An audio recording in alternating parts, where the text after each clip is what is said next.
hill far away stood an old rugged cross, the emblem of suffering and shame. And I love that old cross, where the dearest and best for a world of lost sinners was slain. So I'll cherish the old rugged cross. We thank you, our Lord. You blessed us to congregate. May your name be glorified.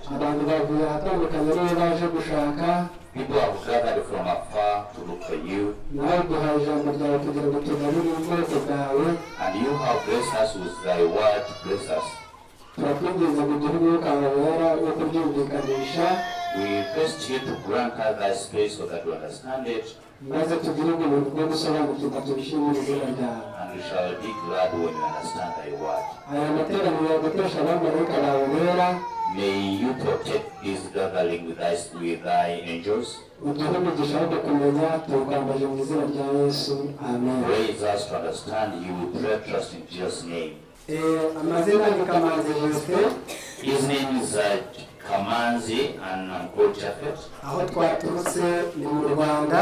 He came from Rwanda in that local called Gisenyi. We are blessed to be with you.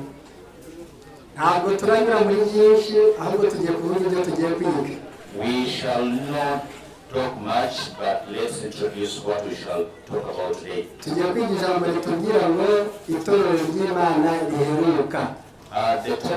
The topic that we're going to share is God's church in the last days. Oh no, God's last church. That's the word that we're going to learn now. In this sermon we shall look at 4 points. kandi turabasaba kwisengera natwe kudusengera, and we do ask you to pray for yourselves and pray for us as well. Uko turavuga byinshi mu mwanya muto, because we shall talk much in a limited time. Musengere kuba maso. So we ask you to pray so that you're watchful. Muri iki cyigisho cy'itorero ry'Imana riheruka, this sermon entitled God is last church, turaza kuvuga ku ngingo enye. We shall talk about 4 points. Ingingo ya mbere, the first point, incamake y'amateka y'itorero ry'Imana mu bihe binyuranye. We shall briefly look at the history of the church in different generations. Itorero ry'Imana ryanyuze mu bihe byinshi. God church has gone through different generations. Kugera kuri uyu munsi wa none si twe itorero rya mbere rikoreye Imana. Up to now we are not the first church that has worked for God. Hari ayandi yakoreye Imana. There are several churches that work for God. Yari yarahanuwe kandi yavuzwe muri Bibiliya. They were prophesied and were written in the Bible. Turaza kuvuga ku nshamake y'ibihe yanyuzemo. So we shall briefly talk about them in different generations. Ingingo ya kabiri turi buvuge. The second point that we shall talk about. Turaza gusobanura uburyo ubutumwa bwa Laodikiya. We shall talk about the Laodicean gospel. Buzasimburwa n'ubutumwa bwa marayika wundi. And how it will be superseded by another angel's message. Ubwo turatu gusobanura ibyahishuwe 14. That then we shall be describing Revelation chapter 14. N'igice cya 18. And Revelation chapter 18. Birashoboka yuko abantu batabyumvise. You might not have heard this. Ubutumwa bwa Laodikiya, but Laodicean message buzasimburwa n'ubutumwa bwa marayika wundi. Will be superseded by another angel's message. Turaza gusoma ibyanditswe byera. We shall read the scriptures. Turebe iki ibyanditswe byera byabivuzeho. We shall read the scriptures to see what did the scriptures say. Mu yandi magambo ni uburyo ubutumwa bw'Abadiventiste b'umunsi wa karindwi. In other words, we shall look at the way how Adventist message uzasimburwa n'ubutumwa bw'ivugurura n'ubugorozi. The way it will be superseded by the Reformation message. Iyo ni ingingo ya kabiri. That's the second point. Ingingo ya gatatu turi buganire muri iki cyigisho. The third point that shall look at in this sermon. Ni ingingo ngari ubutumwa bwiza bw'ivugurura n'ubugorozi bugorora. We shall look at what Reformation gospel reform. Iyo ni ingingo ya gatatu. That's the third point. Ingingo ya kane turi buganire muri iki cyigisho. The fourth point that shall look at n'amerekezo magari y'ubutumwa bw'ivugurura n'ubugorozi. We shall look the broader direction of the Reformation gospel. Ngizi ingingo tugiye kuganira muri iki cyigisho. Those are the 4 points that we shall look at into this sermon. Kubera iki tugiye kuganira ku itorero ry'Imana riheruka? Why are we going to look at the last church of God? Impamvu nazo ni eshatu. The reasons are 3. Twababwiye ko turavuga byinshi ariko mu mwanya muto. We shall speak much but in a limited time. Impamvu ya mbere yo gusobanukirwa itorero ry'Imana riheruka, the first reason that should understand about the last church of God, nuko iby'iyobokamana spiritual things bitandukanye n'indi mishinga yose hano ku isi. Are quite different from any other project of the world. Dusabwa kuba mu by'iyobokamana ariko tubisobanukiwe. We are asked to be in spiritual things when we do understand what we follow. Niyo mpamvu tugiye kwiga iyi ngingo. That's why we shall deeply look into it. Kandi ibyo byanditswe nk'ihame rya Bibiliya. That is written in the Bible. Mu gitabo cya Petero ya kabiri, it is a principle when you read the book of 2 Peter. Igice ni cya gatatu umurongo wa 18. Chapter 3 verse 18. Hatubwira yuko tugomba gukurira mu buntu no kumenya. We are told that we should grow in faith and understanding. Mu yandi magambo dusabwa kuba mu byo tuzi kandi dusobanukiwe. In other words, we should believe in what we truly understand.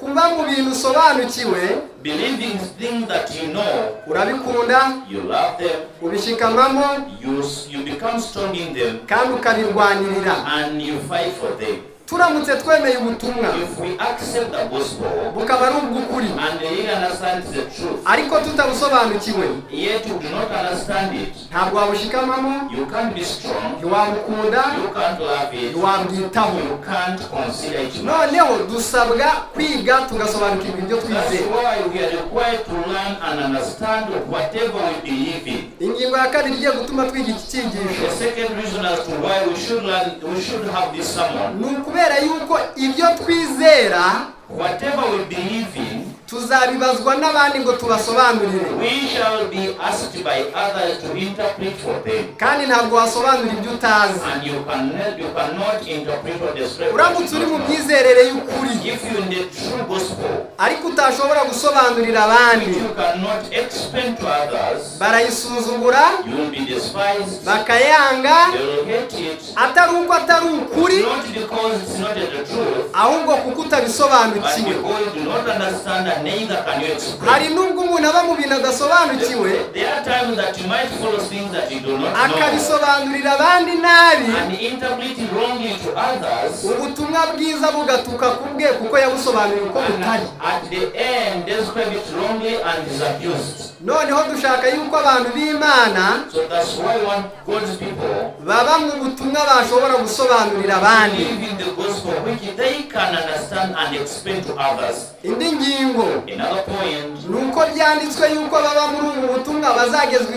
imbere y'inkiko ngo basobanure ibyo bizera. It is written that people that are in this gospel will go through the churches to interpret and to be asked what they believe in. Ariko ikibabaje, what amuses, abantu benshi bazagera imbere y'inkiko, some people will be before churches, ngo barigisha ukuri, yet they were preachers of the truth. ngo ariko nibabazwa impamvu zo kwizera kwabo ngo bazasanga ntacyo bari basobanukiwe. And will be shocked not to explain what they believed because they do not know. Niyo mpamvu turi bwige iyi ngingo. That's why we are interested in learning this. Impamvu ya gatatu tugiye kwiga iyi ngingo, the third reason as to why we shall learn this, ivuga itorero ry'Imana riheruka.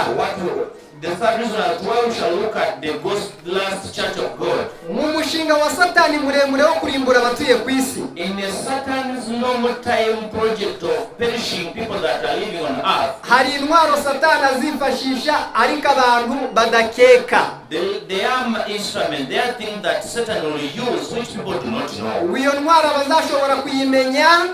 And those tools that people that will only know those tools n'abantu basobanukiye ibyo bizera bonyine. are those that only understand whatever they do believe in. Iyo ntwaro ni iyihe? What are the tools? What are the fighting tools? Satani azahaguruka nk'umubwiriza. Satan will stand as a preacher. Akoresha abantu basa natwe. And will use people like us. Bafite Bibiliya. Who will have Bibles. Bavuga Yesu. Who will speak Jesus. Bavuga no kujya mu ijuru. Who will speak about going to heaven. Ariko bajyana abantu mu irimbukiro. Yet they are taking people to perish. Ubwo buryo Satani azabwifashisha. Satan will use that. Mu mushinga mugari wo kurimbura abashaka kuyoboka Imana by'ukuri.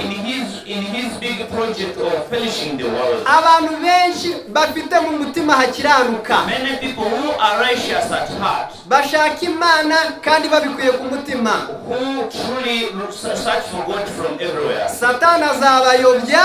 Satan will divert them. Abarimbure bari bafite umugambi wo kumenya Imana kuko batasobanukiwe. And end up perishing, yet they search for God and they did not know that they were perishing. Ibi byo ndabisoma. We shall read this. Kugira ngo abantu tujyanirane. We shall read this so that we go together. Twahereye kuvuga impamvu tugiye kwiga iki cyigisho. We started from explaining the reason as to why we shall have this sermon. Mu gitabo cyitwa ibihamya ku bapastori. The book of Testament to pastors. Hatubwira yuko Satani azifashisha ubu buryo. It is written that Satan will use this method. Kugira ngo arimbure abatuye ku isi. So that he perish the inhabitants of the earth. Ku paji ya 474. We shall read 474. Reka tubarebere icyigisho abashobora kuba bafite izindi ndimi. Let us try to look for the chapter for those that have different languages. 474. In this book we are reading 474. Icyigisho ni icyigisho cya 17. The book chapter 18. Aranditse ngo, it is written, until the great decisive blow shall strike, our effort against Sabbath keepers must end entirely. Mbere y'uko ifirimbi yanyu mivuga, uyu ni Satani ari gukorana inama n'abadayimoni. This is Satan that has a meeting with his demons. Tugomba gukora ubutaruhuka twibasira abakomeza amategeko y'Imana. He say that should work entirely against those that believe in God's we must commandments. be present at all their gatherings. Tuteke do kwanga weturimo kungana zesonna. Abikinyarwanda ntabwo bari bwumve. Cyangwa yasome.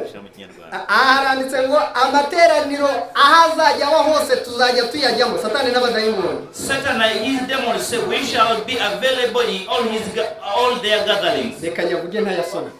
Reka nyavuge ntasomye mu cyongereza. Oya, usoma usobanure. Cyangwa washire mu kinyarwanda. No.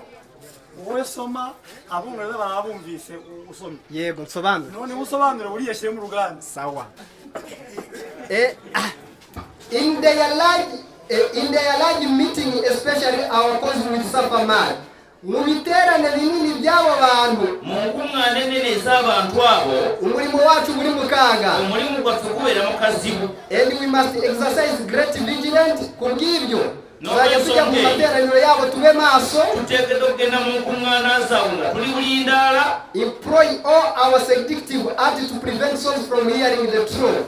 Tuzajya dukora ibishoboka byose. Tujya gukoresha ibishoboka byonna. Dukoresha uburyo bwose bwo gushuka. Usengerezo nezo kukema. Kugira ngo abantu barangare batumva ukuri. We bati abantu babere mu kumwana ninga tabasura kuhulira amazima. Abumvise ukuri. N'aba bawulidde amazima. Tuzajya tubatera kudafashwa nako babona ibyo kunenga. Yakuteekawo embeera zonna bafune ebyokunyooma. Mbese abana b'Imana turacyari kumwe?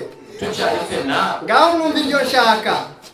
Now get to know what he intends to. I will have upon the ground as my agent men holding false doctrine, mingled with just enough truth to deceive the soul. Aya niyo nari nshaka. This is what he was interested in. Nzagira abakozi.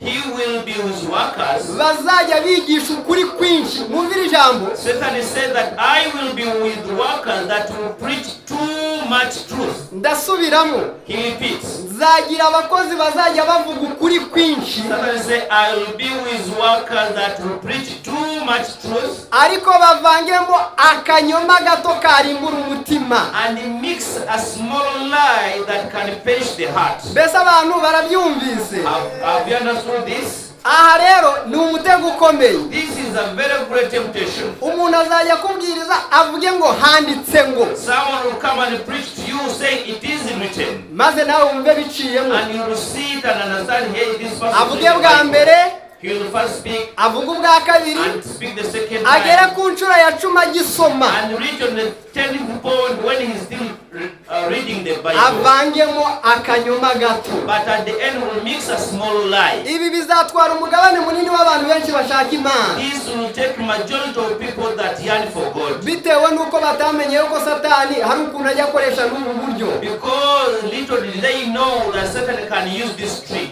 niyo mpamvu tugiye kwigana iby'itoro ry'imana riheruka That's why we're gonna look at the last church of God. kugira ngo abashaka imana So batazayoba that people that search for God should not perish. ingingo ya mbere The first point. inshamake y'itoro ry'imana mu bihe binyuranye We're gonna look briefly at the history of the church in different mu generations. gitabo cy'ibyahishuwe igice cya kabiri The book of Revelation chapter 2 ndetse n'igice cya gatatu and Revelation chapter 3, handitse iby'amatorero arindwi it is written about 7 churches. aya matorero arindwi yanditse mu These byahishuwe 7 churches that were written in the book of Revelation. irya mbere ni efeso The first is Ephesians, irya kabiri ni simuruna the second is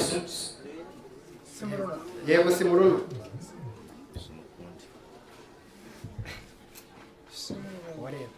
ni simil aha irya gatatu the third ni perugamu is Pergam, irya kane the fourth ni tuwatira is Swatla, irya gatanu the fifth ni sarudi is Salut, irya gatandatu the sixth filadelifiya Philadelphia, irya karindwi the seventh ni laudikiya Laodicea. aya matorero arindwi These 7 churches, yanditse mu byahishuwe igice cya mbere n'igice cya kabiri which are written in the book of Revelation chapter 2 and 3, umuntu wahawe amahirwe yo kuyerekwa someone that was lucky to prophesy this ni umugabo witwa yohana is a man called John. abantu benshi bajya basoma bibiliya Many people that read the Bible, bajya bibaza aya matorero ibyayo ibyo ari byo they always ask themselves about these churches. ariko reka tubasobanurire Let us explain to you. aya matorero yanditswe mu gitabo cy'ibyahishuwe The churches that were written in the book of Revelation ni ihishurirwa imana yahaye yohana is the prophecy that God gave John, amubwira iby'ukuntu itorero ry'imana rizahererekanya mu bihe binyuranye and was trying to illustrate the way God church will go through different generations. noneho bitewe n'uko mu buhanuzi imana ikunda gukoresha ibimenyetso n'amarenga And because in prophecy God uses signs and some mysteries, nabwo ifite impamvu tutari bubashe gusobanura muri iki is cyigisho the reason that we shall describe later. itorero ry'imana God's church, imana yavuze uko rizabaho n'ukuntu rizasoza ibinyujije mu marenga y'ari amatorero arindwi God described His church and the way to go through different generations using these 7 churches. maze ayo matorero uko azahererekanwa imana ibinyuza muri ari amazina dusoma And God used these names to interpret on how these churches will supersede each other. ariko ku bantu bakunda gusoma ubuhanuzi And for the people that read the prophecy, ariya matorero arindwi nta kindi asobanura these churches do not mean any other thing usibye itorero ry'imana rizanyura mu bihe birindwi binyuranye other than describing God's church that will go through different generations. uhereye igihe cya yesu From the time of Jesus ukagera yesu agarutse until Jesus comes back, yohana yaraduhanuriye yuko John had prophesied uhereye icyo gihe ukagera ku kurangira kw'iyi si that since then up to the end of this world, itorero ry'imana rizanyura mu bihe birindwi binyuranye and God's church will go through 7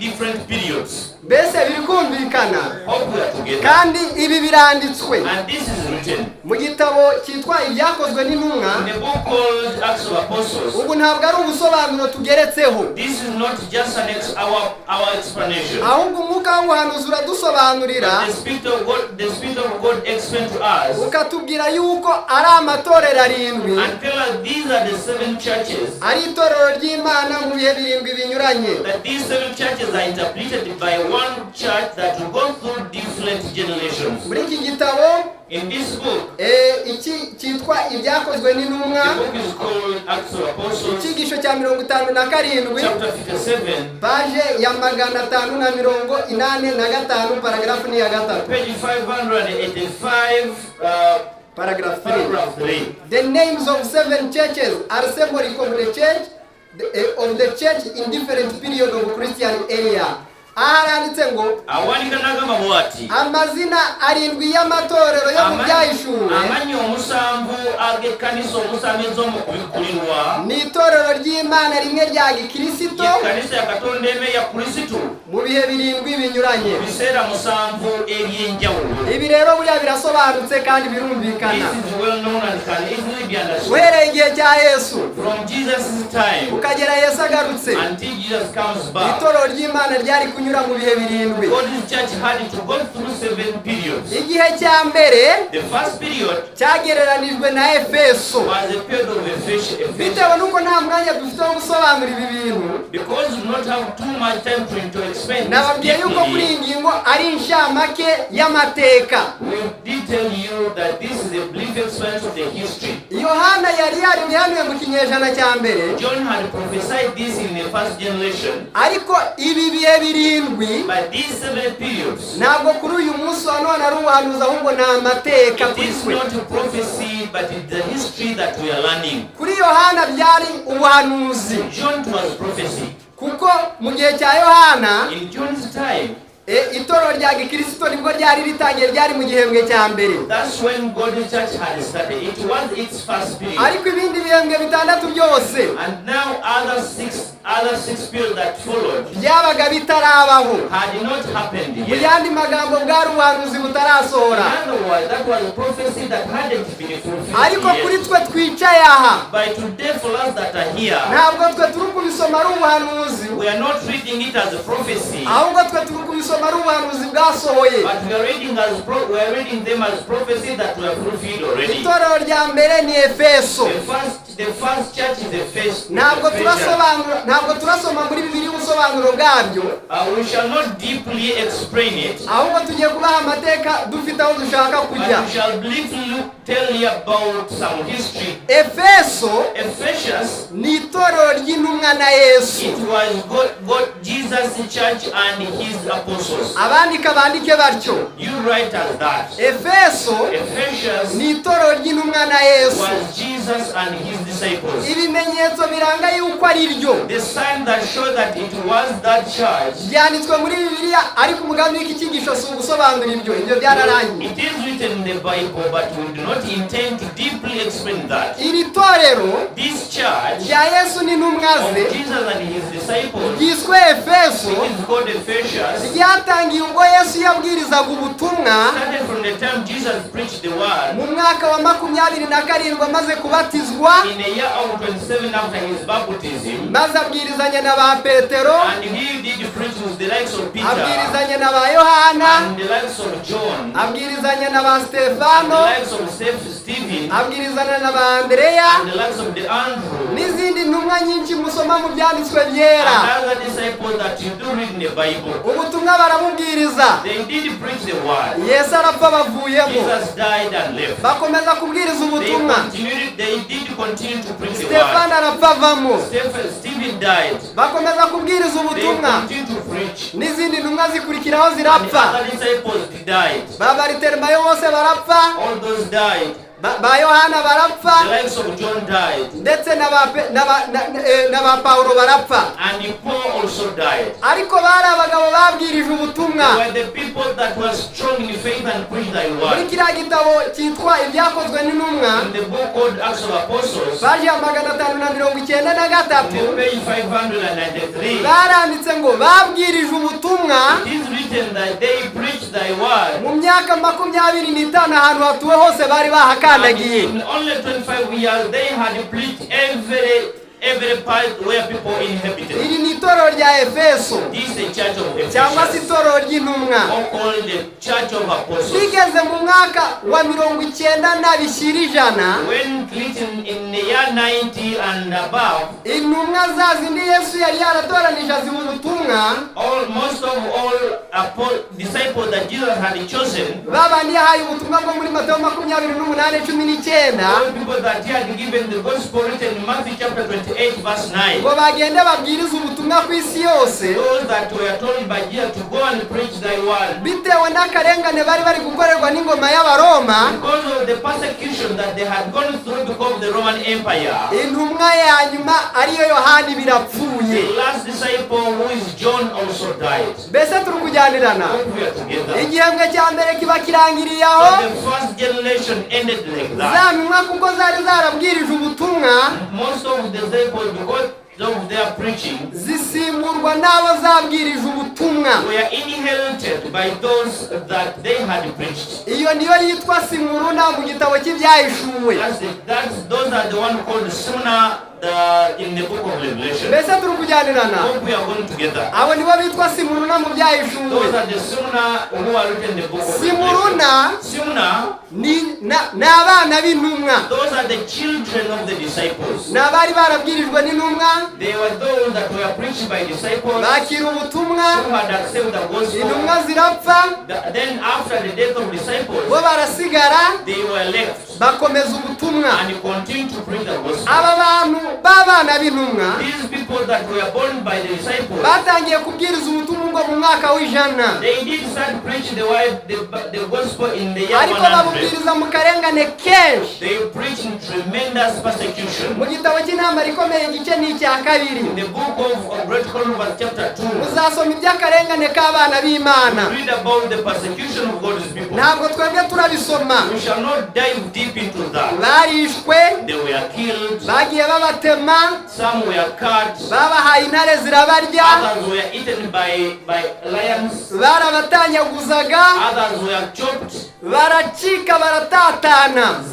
They did escape to different parts of the world. Bigeze mu mwaka wa 313 When it reached in the year 313, hima umwami mushya witwaga Konstantino. another emperor assumed the power he was called Ubwo Constantine. ndi kubaha amateka y'ukuntu itorero ry'Imana ryanyuze mu bihe birindwi. We are briefly giving you history of the old church in 7 Ariko impamvu generations. ntari gusoma muri Bibiliya nuko ntashaka gusobanura uko ayo matorero yabayeho, ahubwo mfite ikindi ngambiriye. We are not reading much in the Bible because we intend to briefly give the history with a different intention. Mu mwaka wa 313 In the year 313, hima umwami w'abami w'Abaroma witwaga Konstantino. a certain emperor called Constantine also assumed power. Uyu mugabo amaze kwima When he assumed power, asanga ingoma y'Abaroma yicaga abakristo. he found when people that he had succeeded were killing, Baratataniye ahatandukanye. and the Christians had learned to different parts of the Uyu world. mwami arahamagara, And this emperor called them. ahamagara b'abakristo, He called those Christians aravuga ati reka twumvikane, and asked them to have negotiations. ntabwo bishoboka yuko mukomeza kuba iyo mu misozi mupfa, He said it's not wise to keep you dying in different parts of the world. ahubwo nifuza yuko haba imishyikirano. He asked them to have some understandings. Ariko iyo mishyikirano impamvu yari ayifuje But he had an intention of those understandings. ngo nuko abami bari baramubanjirije bagiye bica abana b'Imana bari baragiye bapfa nabi. He realized that all kings that he had inherited had died badly. Aya ni amateka azwi no mu isi, This is the history that is well known even in the world. nubwo byari byarahanuwe Because it had been prophesied, ariko byasohoreye muri iyi si, ni amateka azwi. it was fulfilled in this world, and it is history that is widely Uyu known. mugabo arabahamagara, This Constantine called them, aravuga ati njye numva abantu badakwiriye gupfa, dukwiriye kumvikana. and he told his people that I do believe that people should not die. Mbese turi kumwe? Hope we are together. Ahantu muhumve neza. You understand this Ubwo ni mu well. mwaka wa 313. That's in the year of 313. Arababwira ati rero And he did tell them mukwiye kugira ibyo mugabanya, that you should reduce some of your beliefs, natwe tukagira ibyo tugabanya, and we to reduce our belief, tugahurira hagati kugira ngo twumvikane. So that you have a common understanding. Ati ngaho mwumve He did ask them. amasezerano. He said, let us agree. Ibi byanditswe muri iki gitabo icyigisho cya gatatu. Whatever I told you is written in the book of Deuteronomy chapter 3. Aya ni amateka y'ibyasohoreye hano ku isi. This history that happened on this world. Ati rero mwebwe He said, now you murasenga mugasenga Imana, worship your God mukagira Yesu, and have Jesus. mukagira na nyina Mariya. And have Jesus' mother Mary. Ariko twe turi igihugu cya gipagani And for us, we are pagans.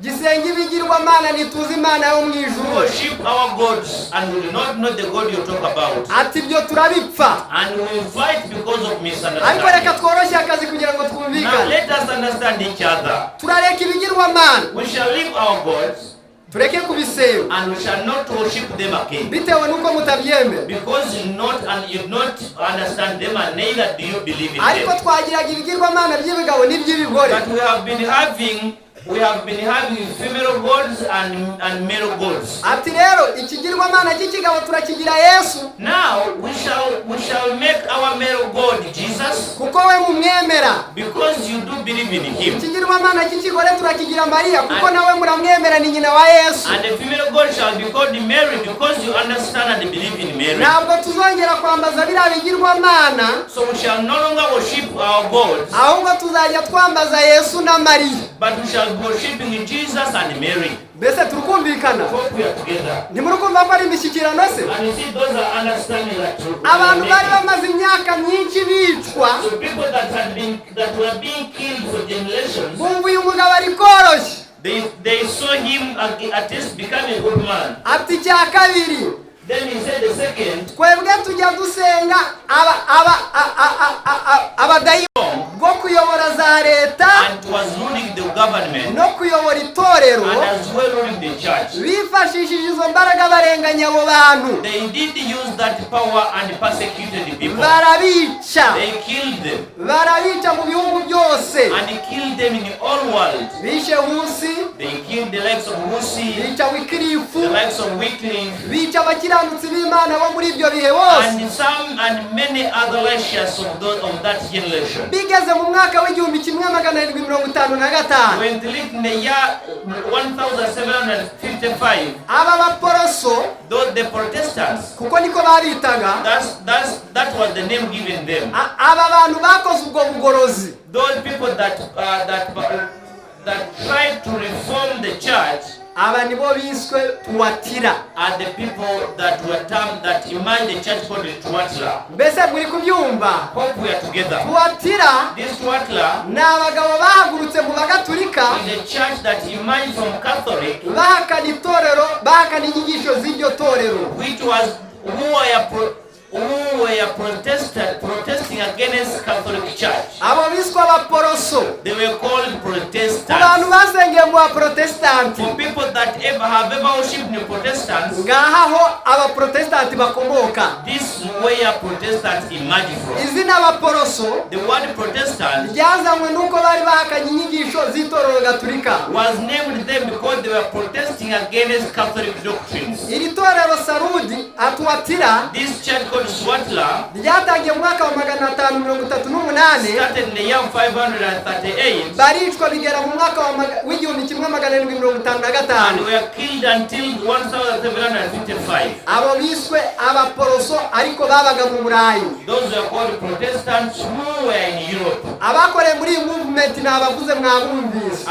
Those are the people that worked in this movement. Akarengane kabaye kenshi, When persecution was too much, bamaze kubona ubwicanyi bubaye bwinshi, when many people had been killed, aba baprotestanti these Protestants, kwihangana birabananira. they were unable to persist. Kubize geography na history, For people that study geography and history, muri uyu mwaka w'igihumbi kimwe magana arindwi mirongo itanu na gatanu, in the year 1755, muri iyo myaka nibwo Amerika yari ivumbuwe ikiri nshya. that's the year when America started to happen. Aba bantu ubwo bacikaga akarengane, When people were escaping persecution, persecution, bari guhunga when they were trying to run away, bahise bagwa mu gihugu cyo muri Amerika. they escaped and landed into America. Ubundi igihugu cya Amerika, The country of America, ikimujya mwumva gikomeye kandi kiremereye, this strong country that we hear, abaturage ba mbere bagituye its first descendants, ni abaporoso bari guhunga akarengane bakorerwaga mu Burayi n'Ubugaturika. its first inhabitants were people that escaped from Europe because of persecution. Mbese abana b'Imana turi kumwe? Hope we are together. Aba baporoso ubwo bageraga muri Amerika, When these Protestants reaching to America, nibo biswe Sarudi. they are the people that were called Sarudi. Sarudi ni abaporoso bari bavuye mu Burayi, The church made up of Protestants that had escaped from bahunze Europe, akarengane k'ubupapa, escaping popo persecution, bajya gutura muri Amerika. and went to stay in America. Mbese muri kumva muri gushobora kubitandukanya? Hope you're trying to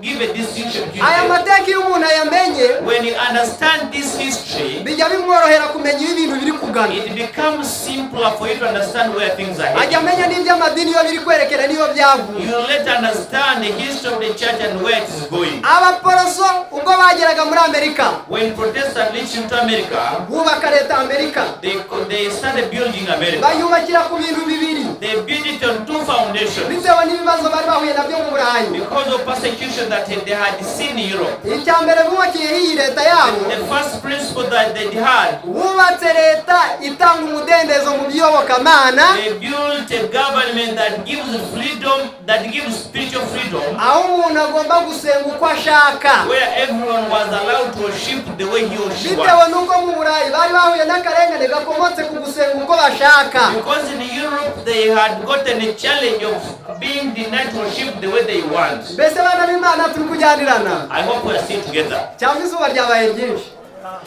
Murakoze cyane. Hope we are together. Icya kabiri bubakiyeho iyi leta, The second foundation of this government, ni ukwishyira ukizana mu bijyaniranye n'ibya politiki. they had political freedom, or freedom to participate in any political party you wish. Aribyo byanditswe mu gitabo cy'ibyahishuwe, That's what is written in the book of Revelation, igice cya 13 gihanura leta ya Amerika, chapter 13, which explains the emergence of American government. kivuga iby'inyamaswa yavuye mu gitaka, It talks about a beast that emerged from land, yari ifite amahembe abiri ngo n'ayande, which had two horns like of a lamb. n'ay'umwana w'intama. It had two horns like of a lamb. Amahembe abiri n'ay'umwana w'intama The two horns of a lamb ni amahame abiri ijuru rikoreraho. were two principles of heaven. Ubundi ijuru rikorera ku mahame abiri akomeye. God, Ijuru rikorera ku mahame abiri akomeye. heaven works on two principles. Ayo mahame niyo leta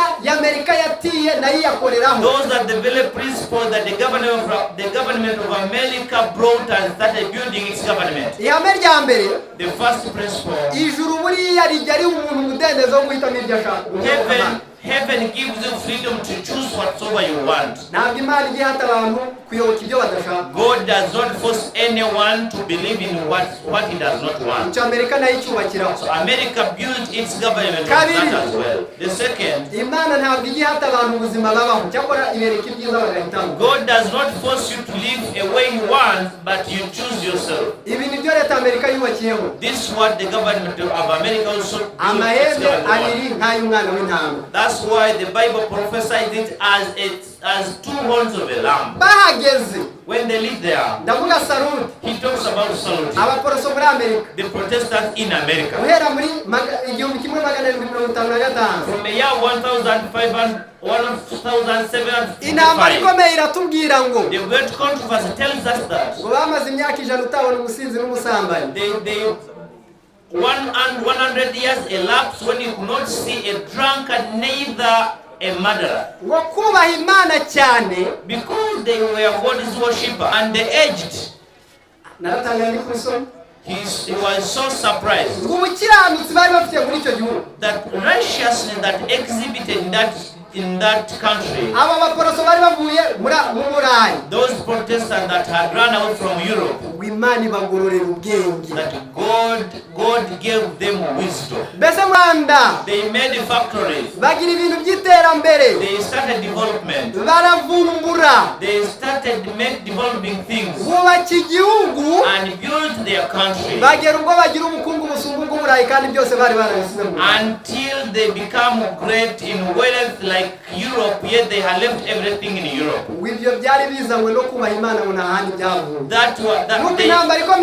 That achievement was because they worshipped God. bamaze gutera imbere After developing, intambara ikomeye iratubwira ngo the great controversy tell us that barahaga they became satisfied. bagira ute They became satisfied. batangira kwibagirwa Imana They started forgetting God. ibyaha birabafata And they started committing sin. umwijima urabafata Darkness came unto them.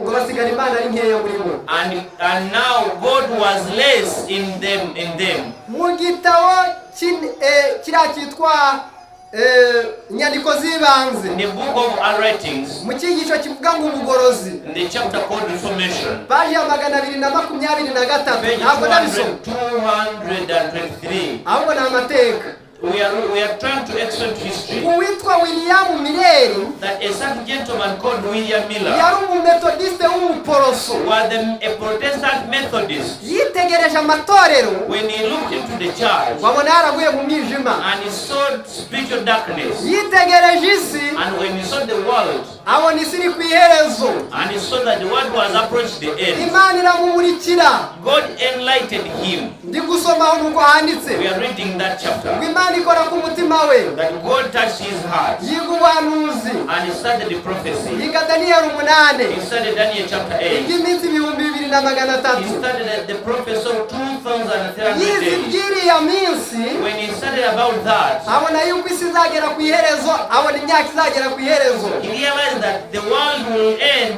after 2,300 years. yiga Matayo 24 He started about Matthew chapter 24. abona ibimenyetso bigaragaza ko Yesu no kugaruka byose byasohoye And he saw that the signs of his coming had already passed. hari mu mwaka w'1833 That was in the year of 1833. ubwo atangiye kubibona When he saw that, asomye when he read that, asoma ibyo kugwa kw'inyenyeri he read about the falling of asoma ibyo stars. kwijima kw'izuba He read about the darkening asoma ibyo of the gutegurana sun. kw'ibyo hejuru mu kirere He read about the collision of those. agiye mu mateka y'isi asanga byarasohoye When he went into history, he realized they had been fulfilled already. bigeze mu mwaka w'1833 When he reached in the year of 1833, atangira kubwiriza ubutumwa bwo kugaruka kwa he Yesu started to preach the gospel of Jesus coming. mbese turukumvikana We are still together. abo nibo biswe Philadelphia Those are the people that were called Philadelphia. Philadelphia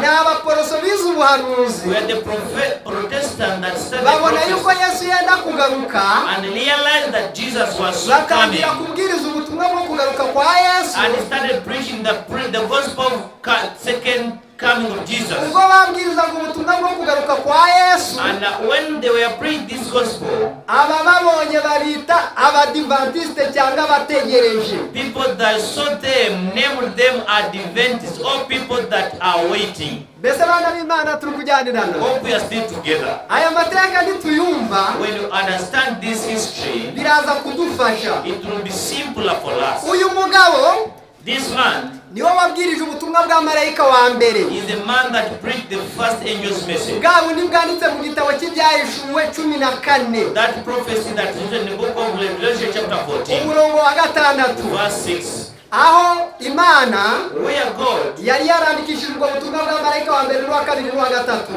had written the first, second, and third angel's niwe message. watangiye kubwira isi ngo mwubahe Imana He is the first person that preached the word that kandi fear God muyihimbaze and glorify Him, kuko igihe cyo gucira abatuyeho ku isi imanza gisohoye because the day of God's judgment has come. kuva iyi si yaremwa From the time this world was created, William Miller William Miller niwe wari ubaye uwa mbere wo kwigisha ku isi was the first person to preach the word, yuko noneho abantu bagomba kwitegura yuko Yesu aje telling them that people should prepare second coming of ubu Jesus. butumwa nta bandi bari barigeze bamubwiriza This gospel had never been preached by any bwa other person. butumwa bwa marayika wa mbere The first angel's message buteguza abantu yuko Yesu yenda kugaruka had to prepare people about Jesus' coming, uyu mugabo aramubwiriza this man preached it. ntabwo ndajya muri ayo We mateka. shall read no, we shall not go Intambara into ikomeye it. icyigisho cya 22 muzagisome. You read 22nd chapter of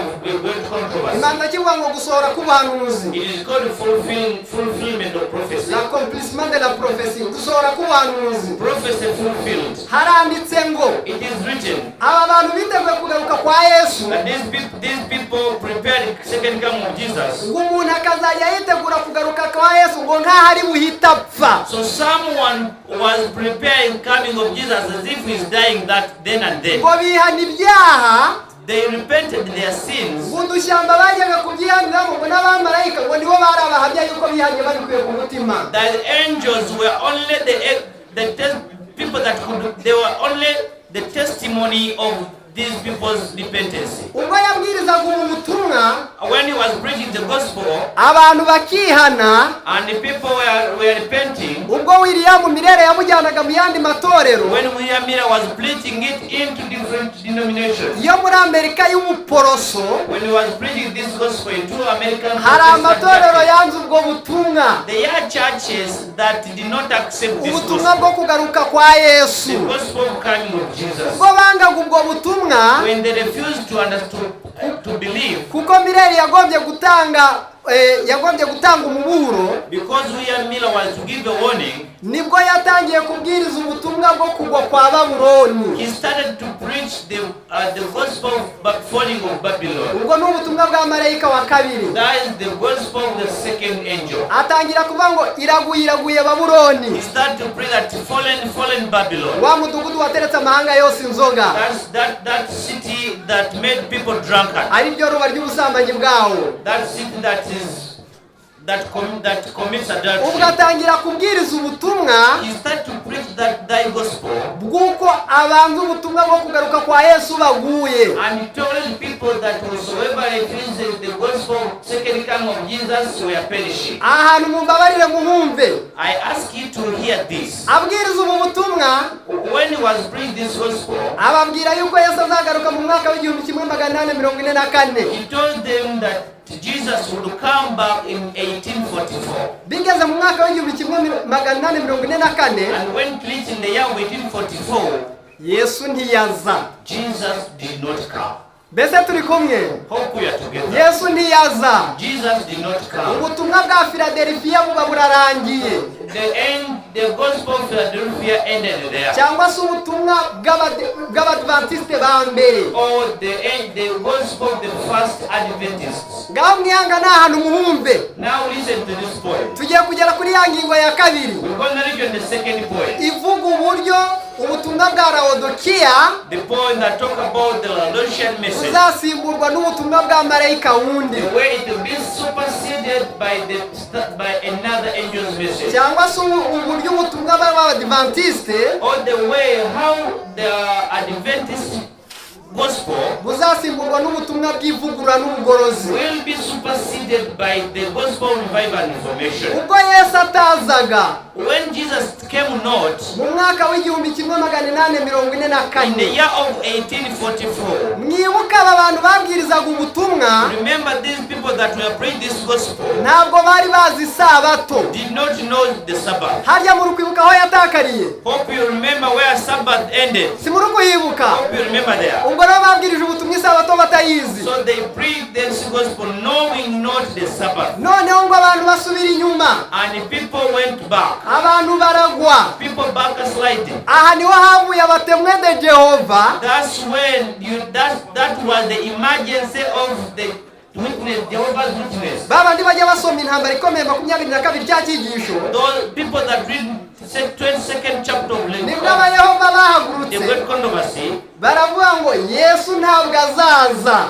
That's when the Jehovah's Witness emerged, saying Jesus will never come back. Batujyane mu ijuru. That will not come take us to Ati heaven. twaribeshye, They say no, we were misled. ahubwo iyi si izahindurwa nshya niyo tuzaragwa. Naho ubwo butumwa They bwavuze. started preaching that no, this world will never perish, but it will be transformed. Mbese muri kumva ibintu biri kugenda biva. Hope you are seeing the history of different denominations. Ubu butumwa bw'abayehova This, the gospel of the Jehovah's Witness, bukomoka ku gahinda ko kubona Yesu ataje. it starts from the agony of not seeing Jesus coming back. Abantu baravanga iryo juru rizarorere, And people say, to hell be that heaven you're talking about. ahubwo iyi si izezwa ihindurwa nshya niyo tuzaturaho. But this world will be cleansed and be transformed so that we inherit it. Inyandiko ziravuga ngo hasigaye abantu 50 The gusa. scriptures say that only 50 people were Aba left bantu standing. 50, These people, the 50 people, aba barimo James White, these 50 people included James White. harimo Elena White, They were N.G. White. harimo witwa John Rubruff. They were John Lubruf. Abo bari abantu bari muri iryo tsinda. Those were people among the 50. Harimo n'umugabo witwa uriya weretswe harya yitwa nde? Na batesi harimo. They were the likes of John the Ariko Baptist. uriya weretswe ikiganza cy'Imana. Irambe They Edison. were the likes of Abo bari muri Edison. iryo tsinda nabo. All those mentioned were in that Namwe group. uko byagenze. Now listen to what happened. Habayemo imigabane ibiri. If there emerged two different sides. Bamwe bacitse intege baragenda baraho. Some backslided and went away. Hasigara 50 n'ibanga. And if only 50 were left. Wakwibaza ngo kukibo batagiye. You might ask yourself, why didn't they go? Kandi Yesu ataje, Yet Jesus had not kandi come. bari gusanga bataribeshye ku matariki. And they found themselves when they had not understood right the dates. Nihangane mwumve. Kindly listen to this. Let me tell you this. Sinababwiye ngo tugomba kumenya impamvu z'ibyo twizera. I did tell you that you should understand what we believe in. Ngo aba bantu These people, ngo baricaye ngo basubira mu butumwa. they sat back and studied gospel Ngo basanga bataribeshye. and found that they had not made a mistake. Mbese muri kubyumva? Hope you are there. Ba bandi batari bazi ibyo babamo bo bari bagiye kera. Those people that had just followed had gone away. Ngo basanga bataribeshye. These people, after reading the prophecy, realized that no, they were in the truth. Sinzi nawe muri kubyumva? Hope we are Ngo together. basubira mu nyandiko bongera bazisubiramo. They read the scripture again, over and over again, Basanga ngo bataribeshye. and they found that they Barangije had ngo not made a baravuga mistake. ngo Then they asked themselves, ubwo Yesu ataje now that Jesus has not kandi come, ubutumwa akaba ari ukuri, and the gospel is really afite true, impamvu, there should be a reason ariko ubutumwa bwo nibwo as to why this is happening. tugomba ahubwo kubaza impamvu Imana kuki itaje, ariko ubutumwa bwo ni ukuri. But we should ask God, why has Jesus not come? Mbese muri kubyumva? Hope you're together. Igitumye bashikama ni ikihe? What is the reason for their standing? Ni uko ibyo bizera babizi kandi bakaba batari kubishidikanyaho. They stood firm because they were understanding what they believed. Impamvu ya kabiri, The second reason, ibyo ndi kuvuga ndi gusoma nuko nanze gusoma bitewe n'umwanya. because of time, we have not dived much into reading. Nani muri cya cyigisho cya 22 intambara But ikomeye. if one read, go to the Great Controver chapter 22. Impamvu ya kabiri yatumye ngo batagenda. The second reason as to why they did not go. Ngo bitegereje umusaruro wakurikiye umurimo bakoze. They looked into the people that followed their preaching. Umusaruro wakomotse ku murimo bakoze, the result. They looked into the results of their preaching. Ngo baravuga ngo ntabwo ibi bikomoka kuri Satani, bikomoka ku Mana, uyu murimo ni ukuri. And they say that this reaping cannot come from Satan, but it is God's truth. N'abantu mwe mwihangane mu bibi. Can't be patient and listen to this. Tuzahura n'ibihe biciye intege birenze ibindi kuvuga. We shall find weakened situations than this. Hazatambuka umuntu uzi kureba ibyo ndi kuvuga. Only people that can understand this are the one that will survive. Ngo baritegereje. They looked into this. Ngo bareba ukuntu ngo abantu bemeye ukuri bakihana babikuye ku mutima ngo basanga Satani atakora icyo. They scrutinized and looked into how people believe the gospel and realized that it can't be from Satan. Ngo bitegereza ukuntu ngo bakurikiye Imana babikuye ku mutima ngo bagaragu bayo bagakora batareba inyuma basanga bitamba kuri Satani. Then they looked into how God's people worked with all their efforts and realized it couldn't come from Satan. Mbese abana b'Imana turi kumwe. Hope we are together. Barangije baramwamurika tubaze Imana. After they say, now let us ask God. Barasenga. They prayed. Babaza Imana kuki utaje. They prayed and asked God, why hasn't you come?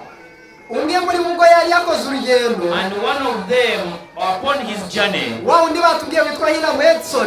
that guy called Hiram Edson, Ubwo yari ari kugenda rugenda on his journey, ngo ageze mu murima w'ibigori that he reached a certain maize plantation, yumva ikiganza kimukozeho that he felt a certain hand touching him. mbese turi kumwe Hope we are together. wareba inyuma And he looked back. arebye inyuma bamwerekeza hejuru areba mu ijuru And when he looked back, he turned his face up. ngo yitegereje mu ijuru When he turned his face up, ngo abona Yesu avanye ikirenge ahera that he saw Jesus stepping from the holy place ngo agiye ahera cyane to the most holy place. reka mbabwire Let me tell you, dusabwa kwiga tukamenya ibyo we should twizera understand and believe in njye whatsoever. naratangaye narasomye ndongera ndasoma ngo ndebe He read and continued to read for us. nashatse kwibaza ikindi yabwiwe ntacyo nta bindi yabwiwe He wanted to know what else was he told. Nothing yeretswe else. Yesu ava ahera He saw Jesus stepping from the holy ajya place ahera cyane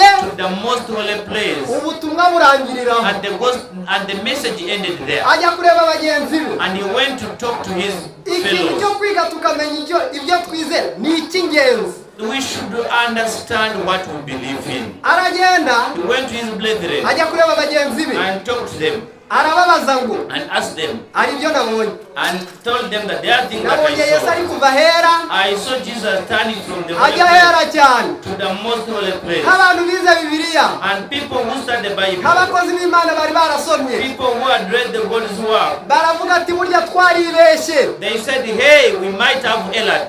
ibyo yabyeretswe Had the people mbese had they kumujyanira seen this? hari ubwo yabyeretswe oya ahubwo bari gusubira muri iryo herekwa bakarishakamo icyo Imana ibabwiye They are looking into this that he saw and trying to dive deep. ati burya twaribeshye They realized that they had ati made uyu an mwaka wa error. igihumbi kimwe magana ane mirongo ine na kane And realized that in the year of ati biragaragara yuko 1844, Yesu ari kuva ahera akajya ahera cyane it was a period when Jesus was turned from the holy to the most holy place. ngaho munyumve Listen to me. nk'abagaragu b'Imana baricara And as God's servant, they sat down ati none and told them that, ati bigenze bite what can we do? ati reka twige bibiliya Now they agreed to learn the Bible. hariya hantu Yesu agiye yitwa ahera cyane They started researching about that most holy place. hariya haba ibiki That what happens ubwo there. bari kwiga ibyanditswe byera They were now learning the scripture. bahasanga isanduku y'isezerano They looked into the mu commandment isanduku of habamo God. iki They looked into the ark of ubwo basubiye God. mu buturo bwera They went to the holy harimo ibisate bibiri sanctuary. by'amabuye They found that there are 2 tablets. hari ibyo bisate byanditseho iki bari kwiga Now they started asking them what was written onto those tablets. byanditseho amategeko y'Imana They really found that it was written bajya God's muri ya commandment. mategeko They went to read into the irya commandment mbere and read the first ntukagire izindi commandment. mana mu maso And yanjye not with any other God. irya kabiri The second, ntukiremere igishushanyo kibajwe never make any graven image. irya gatatu The third, ntukavugire ubusa izina and ry'Uwiteka not speak thy name. irya kane The fourth, wibuke kweza umunsi and w'isabato remember to keep the holy. barigezeho When they returned to that, edison arahaguruka aravuga ati muhagarare Edison said stop.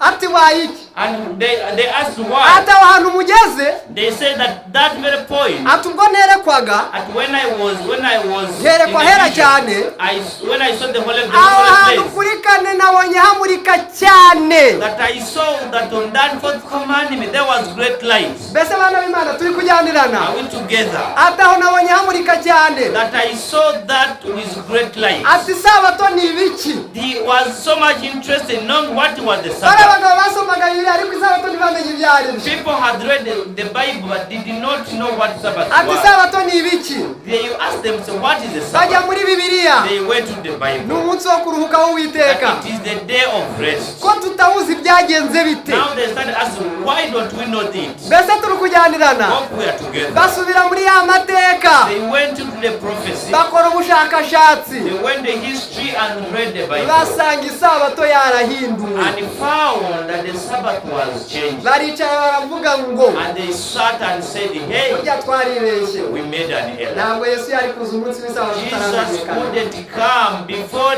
his day of rest is known. mbese muri kubyumva Are we together? ati burya ubutumwa twasomaga by'inyamaswa n'igishushanyo cyayo uvuga isabato bwari bwaraducanze. They say that the gospel that we have been reading of the beast and its image talk about the Sabbath that we are not known. mbese abana b'Imana turajyaniranye I hope we are still together. uhereye muri 844 From 844, batangira kubwiriza ubutumwa bw'isabato. they started to preach the gospel of Sabbath. mu yandi magambo batangira kubwiriza ubutumwa bwa marayika wa gatatu. In other words, they started preaching the third angel's message. iyo niyo Laodikiya. That's why it's called Laodicea. mbese abana b'Imana turi kumwe I hope we are aya together. mateka ndi kumva turi kuyasoza. We might be concluding this aha history. byibuze ibyo twavuga byakumvikana. Now we will understand what we're talking about. Laodikiya ihereye aho Laodicea starts from there. babwirije ubutumwa ngo umuntu naramya inyamaswa n'igishushanyo They cyayo started preaching the word that if anyone worship the image and its worship the beast and its image, ubwo batangira kubwiriza ubutumwa bw'isabato. they started preaching the gospel of Sabbath. nibwo bicaye That's when they stood. muri cya gitabo cy'inyandiko z'ibanze, The other book called Our Writings. muri za nyandiko zanditswe mu kiromani In those writings written in Roman, muzasoma aho zirangirira. you read where it ends. haranditse ngo It is written. It is written.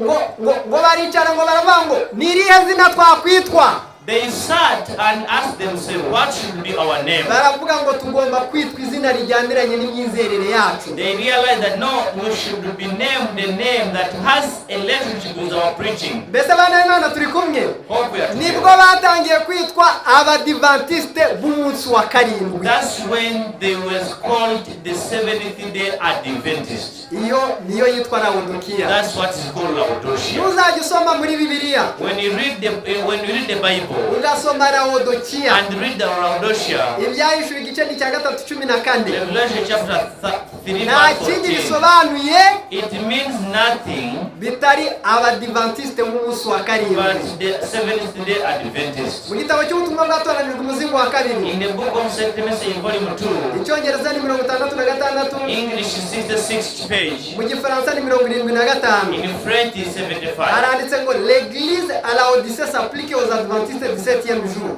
ubutumwa kuri Laodikiya It is written the gospel and ni Laodicea ubutumwa bwohererezwa abadivantisite b'umunsi wa karindwi. is a gospel that came to the Seventh Day Adventists. aha turahasoje. We are concluding this point. ubwo tugeze kuri Laodikiya, Now that we have reached to ubwo Laodicea, tugiye kuri ya ngingo ya kabiri, we've gone to the second point. uburyo ubutumwa bwohererejwe i Laodikiya The way the message came to Laodicea buzasimburwa n'ubutumwa bwa marayika wundi. and the way it will be superseded by the other angel's message. ubundi ku basoma Now to the readers, Laodikiya Laodicea, 3:14 byahishuwe that written in Revelation chapter 3 verse 14. yoherereje ubutumwa buri mu bika bine, The gospel was in 4 categories. kuko udakonje kandi ntubire, Because you're not hot, neither you cold. ngiye kukuruka. I'm gonna vomit you. iyo ni Laodikiya. That's Laodicea. cyangwa tubivane mu marenga, abo ni abadivantisite b'umunsi wa karindwi. Those were the Seventh Day Adventists. mbese ntibyumvikanye. ubwo hari urabimbaza kandi. Are you together? aha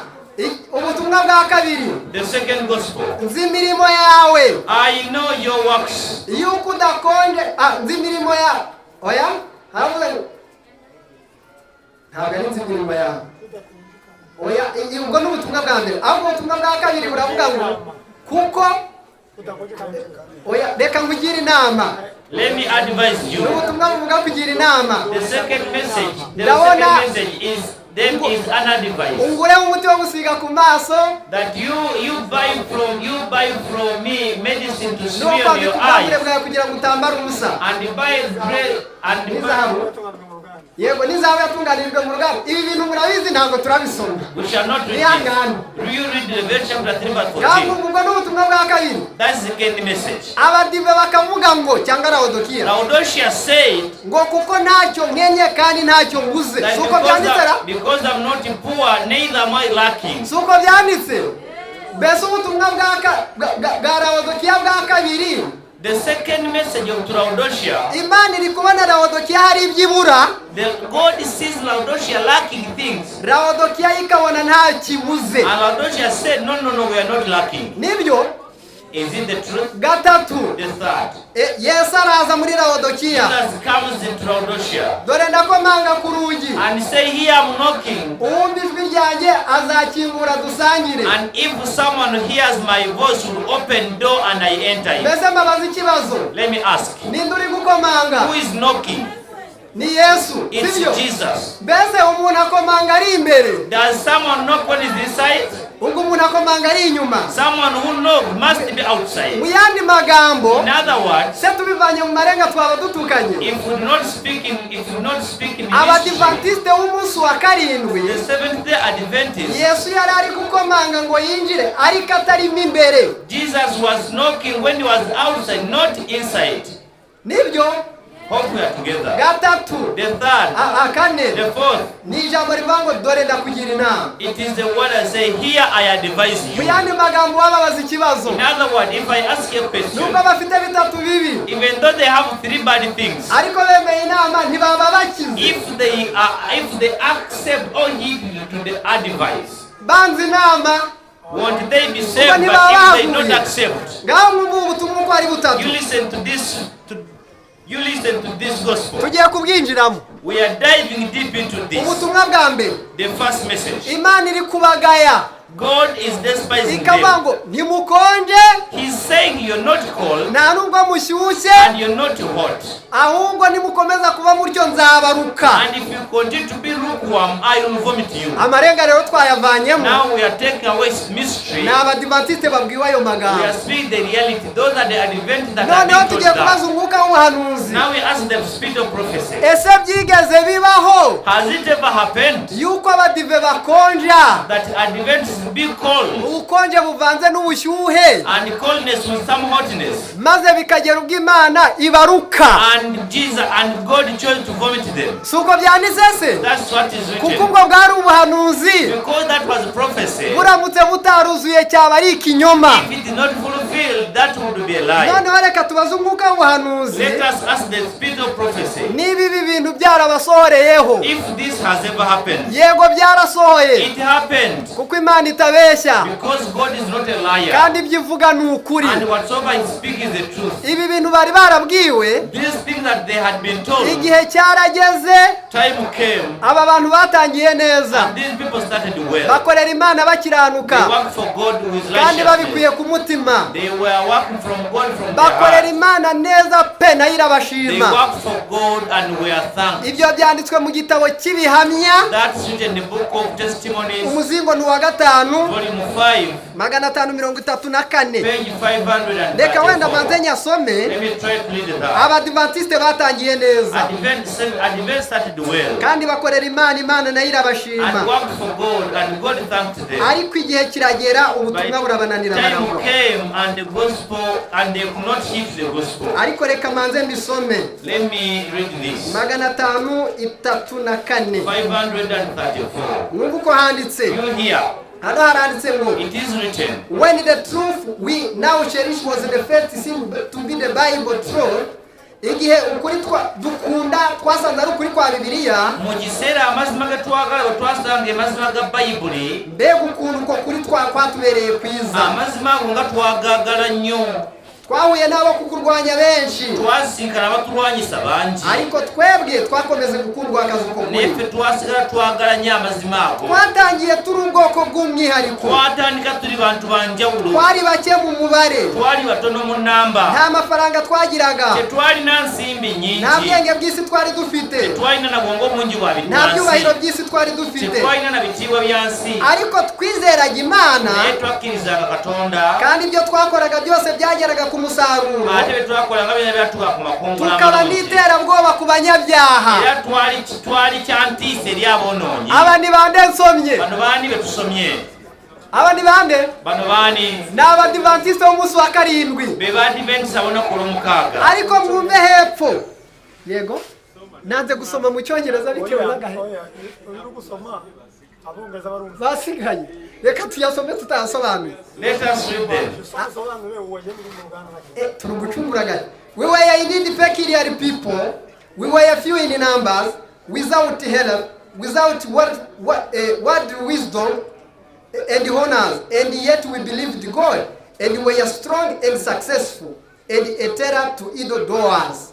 Noneho hepfo our love for one another was steadfast urukundo twakundanaga ntago rwari rusanzwe okwagala ko twanagananga tekwalinga kwa bulijo and our love was not easily shaken kandi urukundo twakundanaga nta kintu cyaruhungabanya era okwagala ko twalina kwahite kunyenyezeka mbese abana b'Imana abantu ntibateye irega abantu bano si balungi ariko mwumva uko byagiye bigenda bibapfana listen to what went wrong mwumve hano uko handitse here what is written but while the light has continued to increase the church has not advanced the proportionality aharanditse ngo ariko ku mucyo wiyongeye naye amazima bwe gagenda geyongera ntabwo ubwoko bw'Imana bwakomeje nabwo kugenda bwiyongera abantu abakatura tebeyongera ntabwo bwakomeje kuwugenderamo tebayongera tambula mu kitangaala ekyo the final gold has gradually become dim zahabu yatunganijwe zaabu ennungi yalongoosebwa yarangiritse yayonooneka and diddiness and formality have come into the cloister to enlarge the church maze bwetyo nno imihango ipfuye yinjira mu itorero irarimunga obulombolombo ne buyingira ekkanisa ne bugyonoona mbese bihindutse neza bituuse bulungi ngo imihango ipfuye yinjizwa mu itorero riramungwa that traditions entered the church and the church became corrupt. ngaho rero mwumve tujyanirane You listen now. ingingo ya mbere iravuga ngo The first point says, kuko udakonje kandi ntubire ngiye kukuruka because you're not hot, neither are you cold, I gonna vomit you. mwumve umwuka w'ubuhanuzi uko ubivuga Listen to what the spirit of prophecy says. aya magambo yabasohoreyeho These words were fulfilled unto them. ibihamya umuzingo ni uwa kabiri Testimony for the church volume 2. baje 441 Page 441. mwumve uko handitse Listen to what it is written. ibihamya n'umuzingo wa kabiri Testimony volume 2.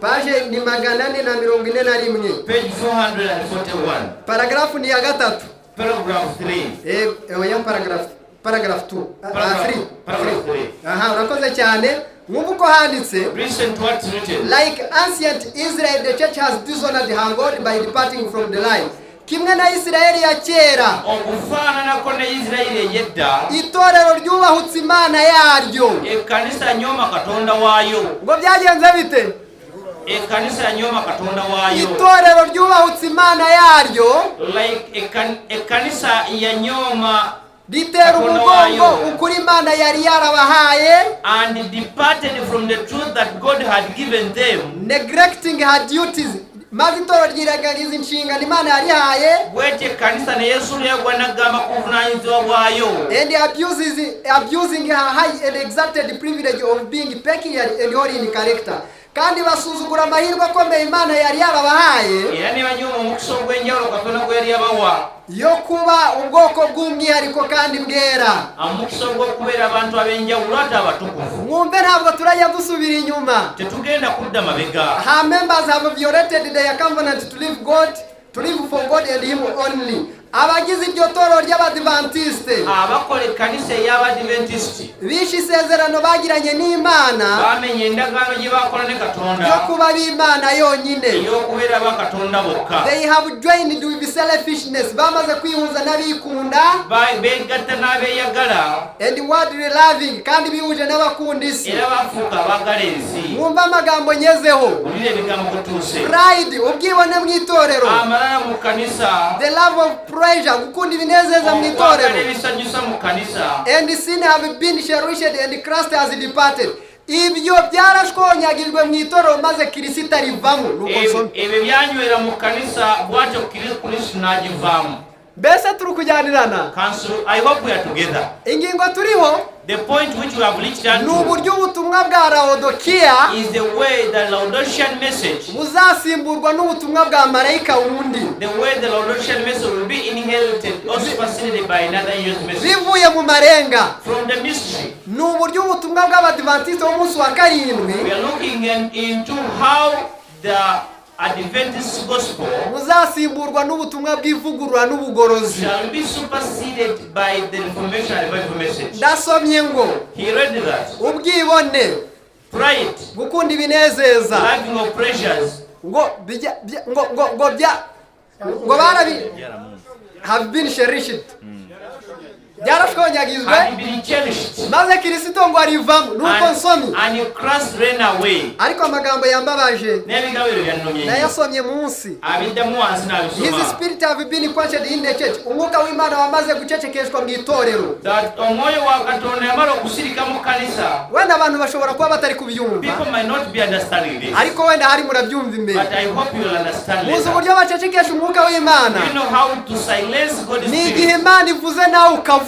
Is the day when God speaks and you Iyo Imana to ivuze speak. ngo nyura aha, When God said God wowe pass through ukavuga ngo here, ndanyura aha, and you say nah, I will go icyo through uba this. ukoze ni ugucecekesha umwuka w'Imana. What you say is silencing God's spirit. Mutagira ngo ni bito, Don't think it is a small thing. ucecekesheje na ofisa w'iwanyu If you silence your chairman LC1 akajya atanga itangazo ukazana irivuguruza harya byasoreza, and he comes and said do this and said no, I will not. Where do you think you can conclude from?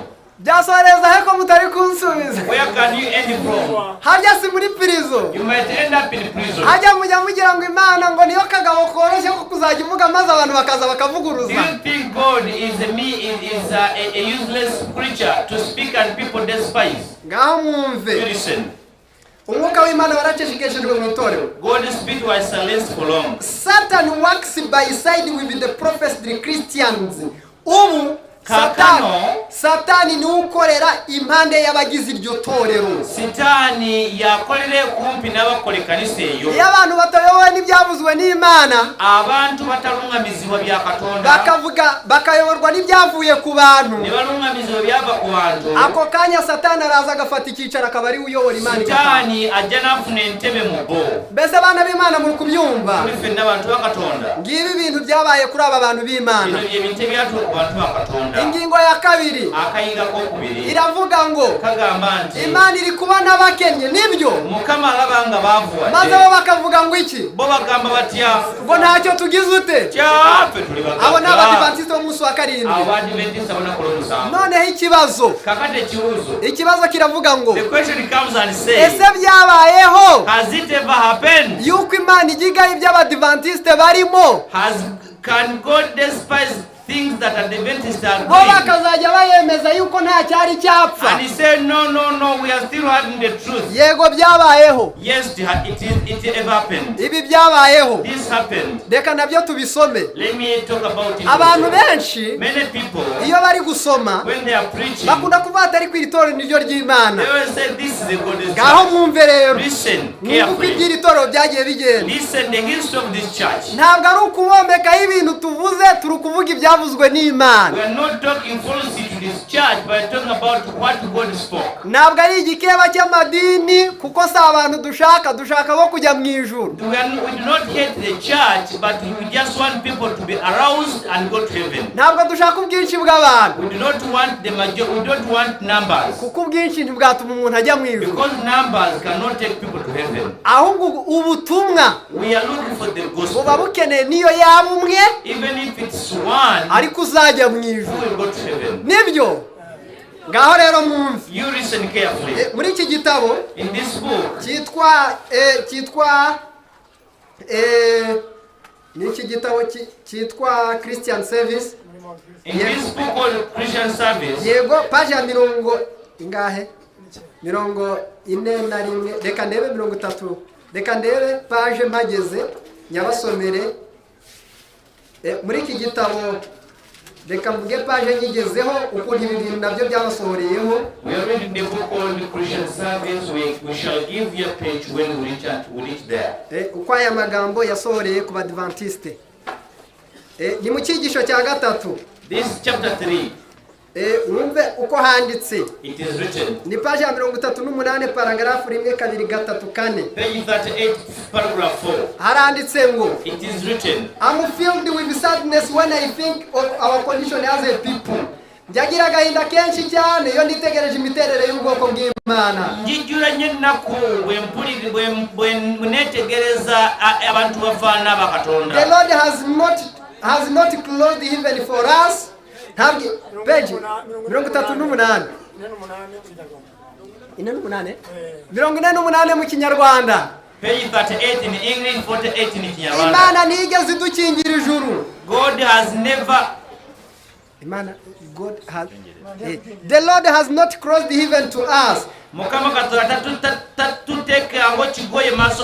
But our own cause of continual backsliding has separated us from God. Ahubwo kugenda dukora ibyaha bidusubiza inyuma nibyo byadutandukanije n'Imana. Ngeze kuri ya magambo. Pride, ubwibone. Covetousness, kurarikira. Love of the world, gukunda isi. Lived in the hearts without fear of banishment or condemnation. Ibyo bituye mu mitima y'abantu badatinya gucirwa hiteka n'Imana.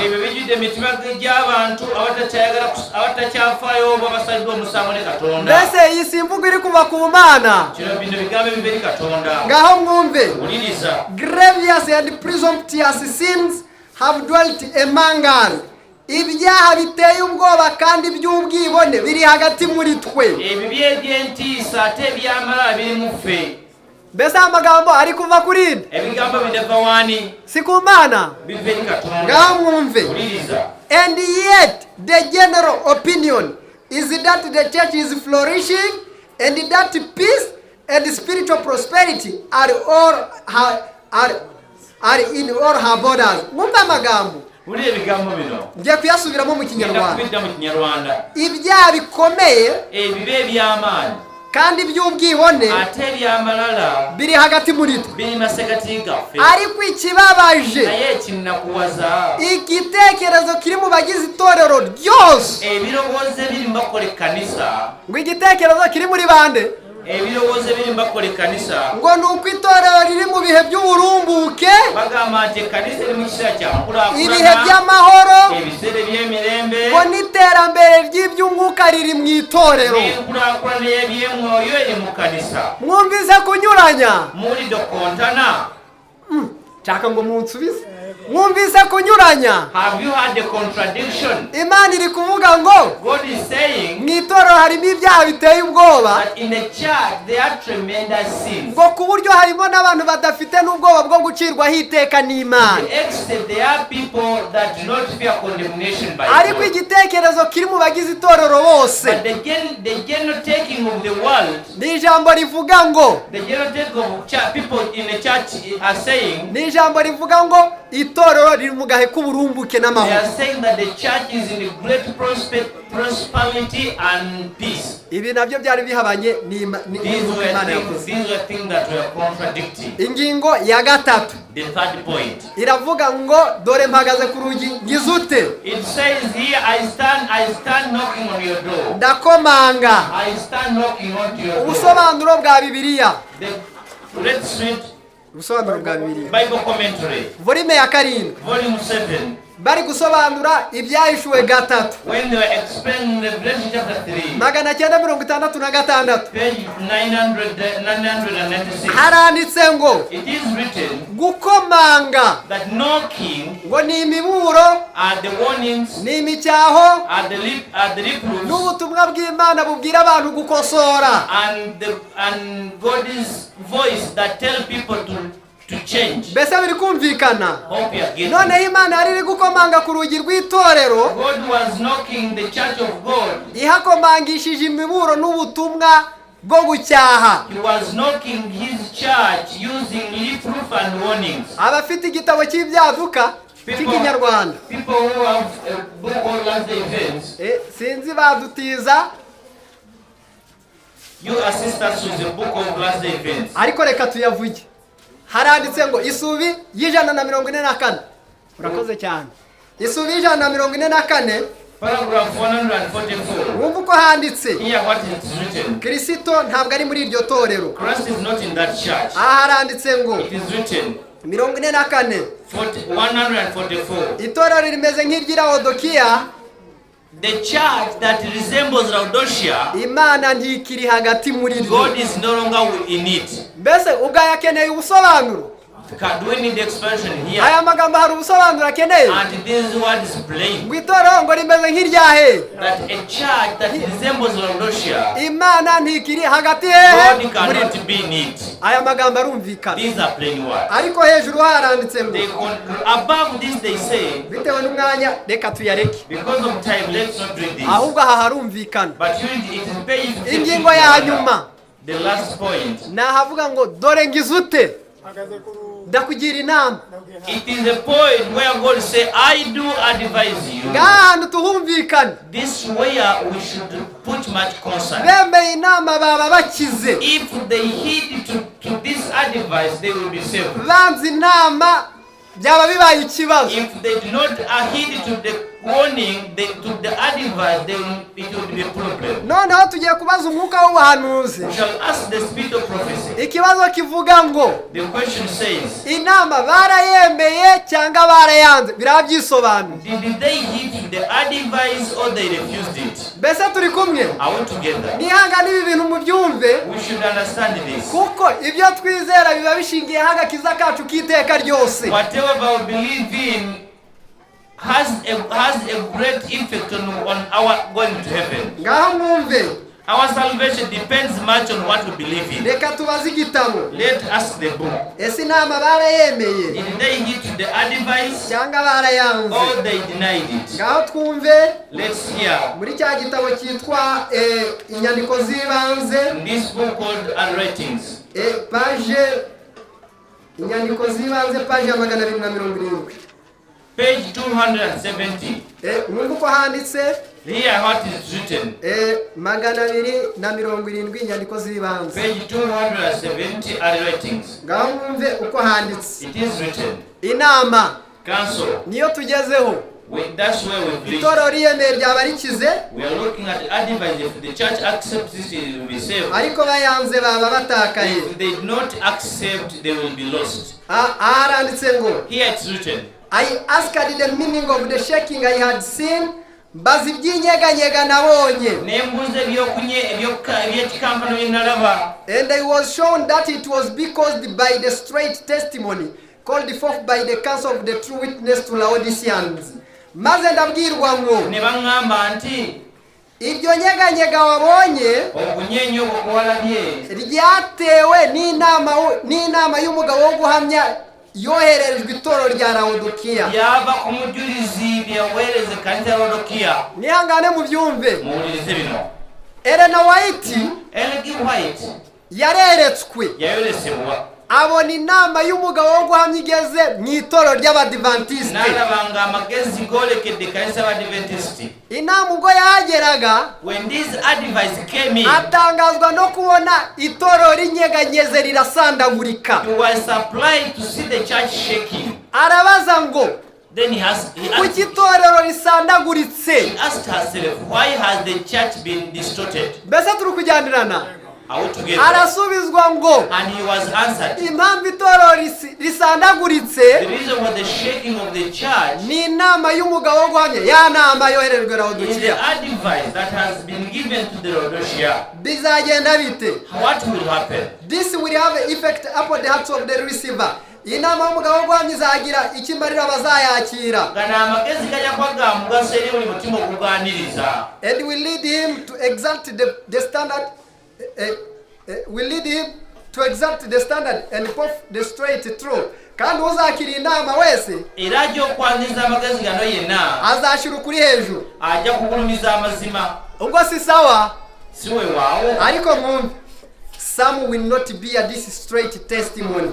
Ariko hari abantu batazemera iyo nama. Na yaba mute bajya kuhurira magezi gano. Ngo bizagenda bite? Abamute bajya kubakiriza. Hari abantu batazemera iyo nama. Waliwo abantu batagenda kukiriza amawulire gano. They will rise up against it. bazahaguruka iyo nama bayirwanye. bajja kwimuka okulwanyisa amagezi abo. And this is what will cause the shaking among God's people. Era bino bye bijja okuleeta okunyenyezeka mu bantu ba Katonda. Kwanga iyo nama nibyo bizatera gusandagurika kw'itorero. Okugaana amagezi ago bye bigenda okuleeta okukankana mu kanisa. Ngano muhumve. Muwulirize bulungi abantu. Igitabo kiratubwiye ngo ekitabo kitugambye nti ubwo inama y'umugabo wo guhamya izagera mu Badventiste, when this advice reaches into Adventists, itorero rizigabamo ibice bibiri. Mwabyumvise? the church will be divided. Mwabyumvise cyangwa ndabihimbye? Mwabyumvise? I hope you heard this. Baratubwiye ngo The book told us that hari igice kizemera inama. there is a part that will heed to this advice. Ubwo ni muri Laodikiya. That's Laodicea. Kabiri, Set 2, hari igice kizarwanya inama. there is a certain group that will reject the warning. Ubwo ibice bibiri muri Laodikiya. Here meaning there are two groups in Mbese Laodicea. murukumva ni igice cya 8 cyangwa ni muri Laodikiya harimo ibibazo?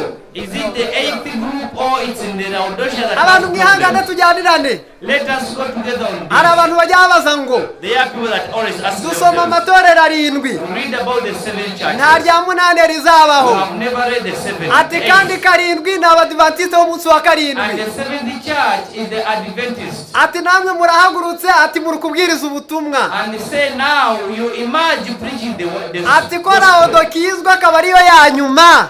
We know Laodicea is the last church. Ati mwe muba bande? Are you the 8th? Ati se muri 8 muri kangahe? They ask, are you the 8th? Ngaho mwumve. Listen carefully. Iki kibazo ntihagire n'ukibaza, reka tugisubiriza. You should not ask this question. Let us answer. Laodikiya itorero rya Laodicea, karindwi. the 7th church, Ubwo inama y'umugabo wo guhamya izarigeramo, when the advice come to it, Laodikiya izigabamo ibice bibiri. Laodicea will be divided into two. Igice cya mbere The second group, ni abantu bazemera inama. they are the people that will heed to the advice. Igice cya kabiri The second group ni abantu bazanga inama. is a group that will accept not the Mbese ku bantu bari kudukurikirana, to people that are following us. murukumva ari 8 cyangwa ni Laodikiya iri gusandagurika? Are you seeing, are they 8 or it's Laodicea that's being divided? Ni 8 ni Laodikiya iri gusandagurika. It is Laodicea that's being Ni divided. Laodikiya It is the very Laodicea ariko iri gusandagurikamo ibice bibiri. that's being divided into two groups. Abari kwemera inama Some are heeding to the n'abari kwanga advice inama. and the others are refusing. Ngaho tujyanirane. Now let's go together. Wakwibaza ikibazo You kivuga might ngo ask yourself a question. none ni bande bazemera inama, Who will heed to the advice? ni bande bazanga inama And muri Laodikiya? who will not accept the advice? Mbese turi kumwe? Hope we are together. Abazanga inama ntaciye ku ruhande People that refuse to accept the advice, baravuzwe they were spoken about kandi barandikwa neza. and they were written well. Ni Abadiventiste b'umunsi wa karindwi. They are the Seventh-day Adventists. Ibyo tubisoma he? We read this here. Ibyo byanditswe muri cya gitabo. This is written in this book. Reka ndebe yuko ngifite hano. Ntacyo mfite ariko reka ndebe muri telefone hari ndagifite. Abazanga inama ni Abadiventiste b'umunsi wa karindwi. People will not heed to this advice are the Seventh-day Adventists. Byanditswe muri cya gitabo cyitwa ibyaduka byo mu minsi y'imperuka, In that book called Last Day Events, paje ya 209. page 209. Last day eve 209. Abazanga inama reka tubasome.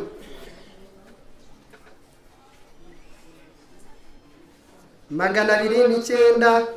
Mwumva uko handitse. Here it is written. Aranditse ngo It is written. ni icyigisho cya 14. Chapter 14. Mwumva uko handitse. Here. Aranditse ngo there is to be in the Seventh-day Adventist Church a wonderful manifestation of the power of God. Mu Badiventiste b'umunsi wa karindwi Mu Badiventiste abona kulonsanvo. hagiye kwigaragaza imbaraga y'Imana mu buryo budasanzwe. Genda kulabika amaanyi ga Katonda mu ngeri etali ya bulijjo. Mbese biri kumvikana? But it will not move upon those who have not humbled themselves before the Lord and opened their door to the heart by confession and repentance. ariko iyi mbaraga y'Imana ubwizigaragaza mu itorero ry'Abadventiste nta kizamarira abataruguriye imitima yabo binyuriye mu kwihana no kwatura.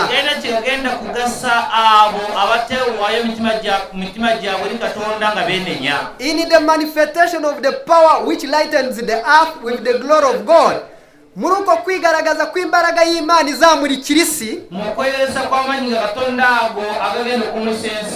they will see only something which in their blindness they think dangerous, something which they will arise their fear. Igihe iyo mbaraga izagaragara mu itorero ry'Abadventiste, abo Badventiste kubera ubuhumyi bwabo, iyo mbaraga bazayita ikintu kidasanzwe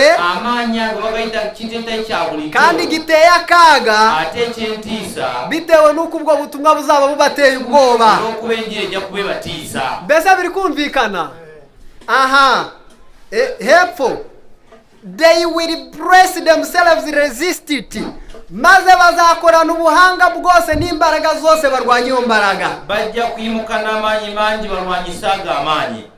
Ndasomye ngo bazabushyigikira, ngo bazakoresha iki? They will use all their power to fight against them. Harya nasomye ngo ni bande? And these are the seven. Nizere yuko atari ubusobanuro ndi kugerekaho, This is not my explanation. ahubwo biri kumvikana. It is the book that says Ngo bazarwanya ubwo iyo mbaraga, that they will fight hard. because the Lord does not work according to their ideas, bitewe n'uko Imana itazakora igendeye ku bitekerezo byabo, and the expectation they will oppose the work. Kandi bitewe n'uko Imana itazakora igendeye ku byo batekereza, bazarwanya umurimo wayo. And because God not work according to expectation, they will fight his work. Bande bazarwanya umurimo? Bana bagenda kurwanyisa umurimo. Ni ubusobanuro cyangwa ni kinyandiko ivuze? Is it my words or it's the word that is saying? Bazarwanya umurimo. They will rise and fight against Mwumve ngo icyo bazitwaza. Listen to what they will excuse themselves. Why they say, kubera iki? Should we not know the Spirit of God when we have been in the work so many years? Ngo bazajya bibaza ngo bishoboka bite? They will ask themselves that how come? Yuko Imana yakora ibintu mu mwuka wayo ntitubimenye tumaze imyaka myinshi mu murimo abandi bakabimenya. That how come that God can use the other people than us, yet you have been servants of God for years? Mbese mwabyumvise? Are you together? Mwabyumvise aho ikibazo kiri? Do you see where the problem is? Ngaho mwumve. You listen carefully. Ubwo butandame, That falling, bwo kwanga ubutumwa bw'Uwiteka, that apostasy of refusing God's word no kurwanya iby'Imana ivuze, and fighting against God's word. ngaha muhumve. Please listen carefully here. W'inkoni, That the stick ngo n'igihano, and the punishment ngo Imana izahanisha Abadiventiste b'umunsi wa karindwi, that God will use to punish the Seventh Adventists ngo ni uko izohereza ubugorozi. is the emergence of reformation. Mbese muri kubyumva? I hope we are together. Ngo nuko bizagenda bite? Izohereza ubugorozi. Reka That tubisome. God will send reformation. Imana izohereza ubugorozi God will send reformation nk'igihano kubanza ubutumwa as bw'Uwiteka. a punishment to those that refuse to heed to the message of God. Ngaho mwumve. Listen carefully. Bible commentary umuzingo ni wa karindwi, Bible commentary volume 7, 966. 966. Reka ndebe uko handitse. Let me see how it's written. Mwumve aya magambo. Listen carefully. Nihangane muyumve. Kindly listen. Ni amagambo y'ubuhanuzi. These are words of prophecy. Reka nsome uko handitse. I'm gonna read. A hope of reform.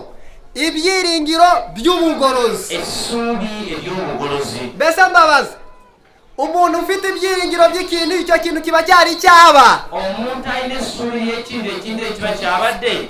Ubwo kiba cyari cyaba. Kiba kyabadde. Ngaha hantu muhumbe ku basoma ibitabo. Kubasoma ibitabo abantu bamubulira. Ku basoma ibitabo, Kubasoma ibitabo. muzasoma inyandiko nyinshi Mujja kusoma ebyawandikibwa bingi. zivuga Abadiventiste nk'abagorozi. Ebigamba Abadiventist Mwumve. muwulirize. Ariko nubwo izo nyandiko zari zihari, Newankubadde ebyawandikibwa bwe bibiri. zivuga Abadiventiste nk'abagorozi. Ebyogera ku Badiventist ng'abagolozi. Ariko rero nawe tuyongeye kubabwira ngo ndabona ibyiringiro by'ubugorozi, kandi yarigeze kubabwira ngo ni abagorozi. Ellen G. White abagamba nti ndaba essuubi ly'obugolozi ate nga baali bagolozi. Nihangane mu byumve.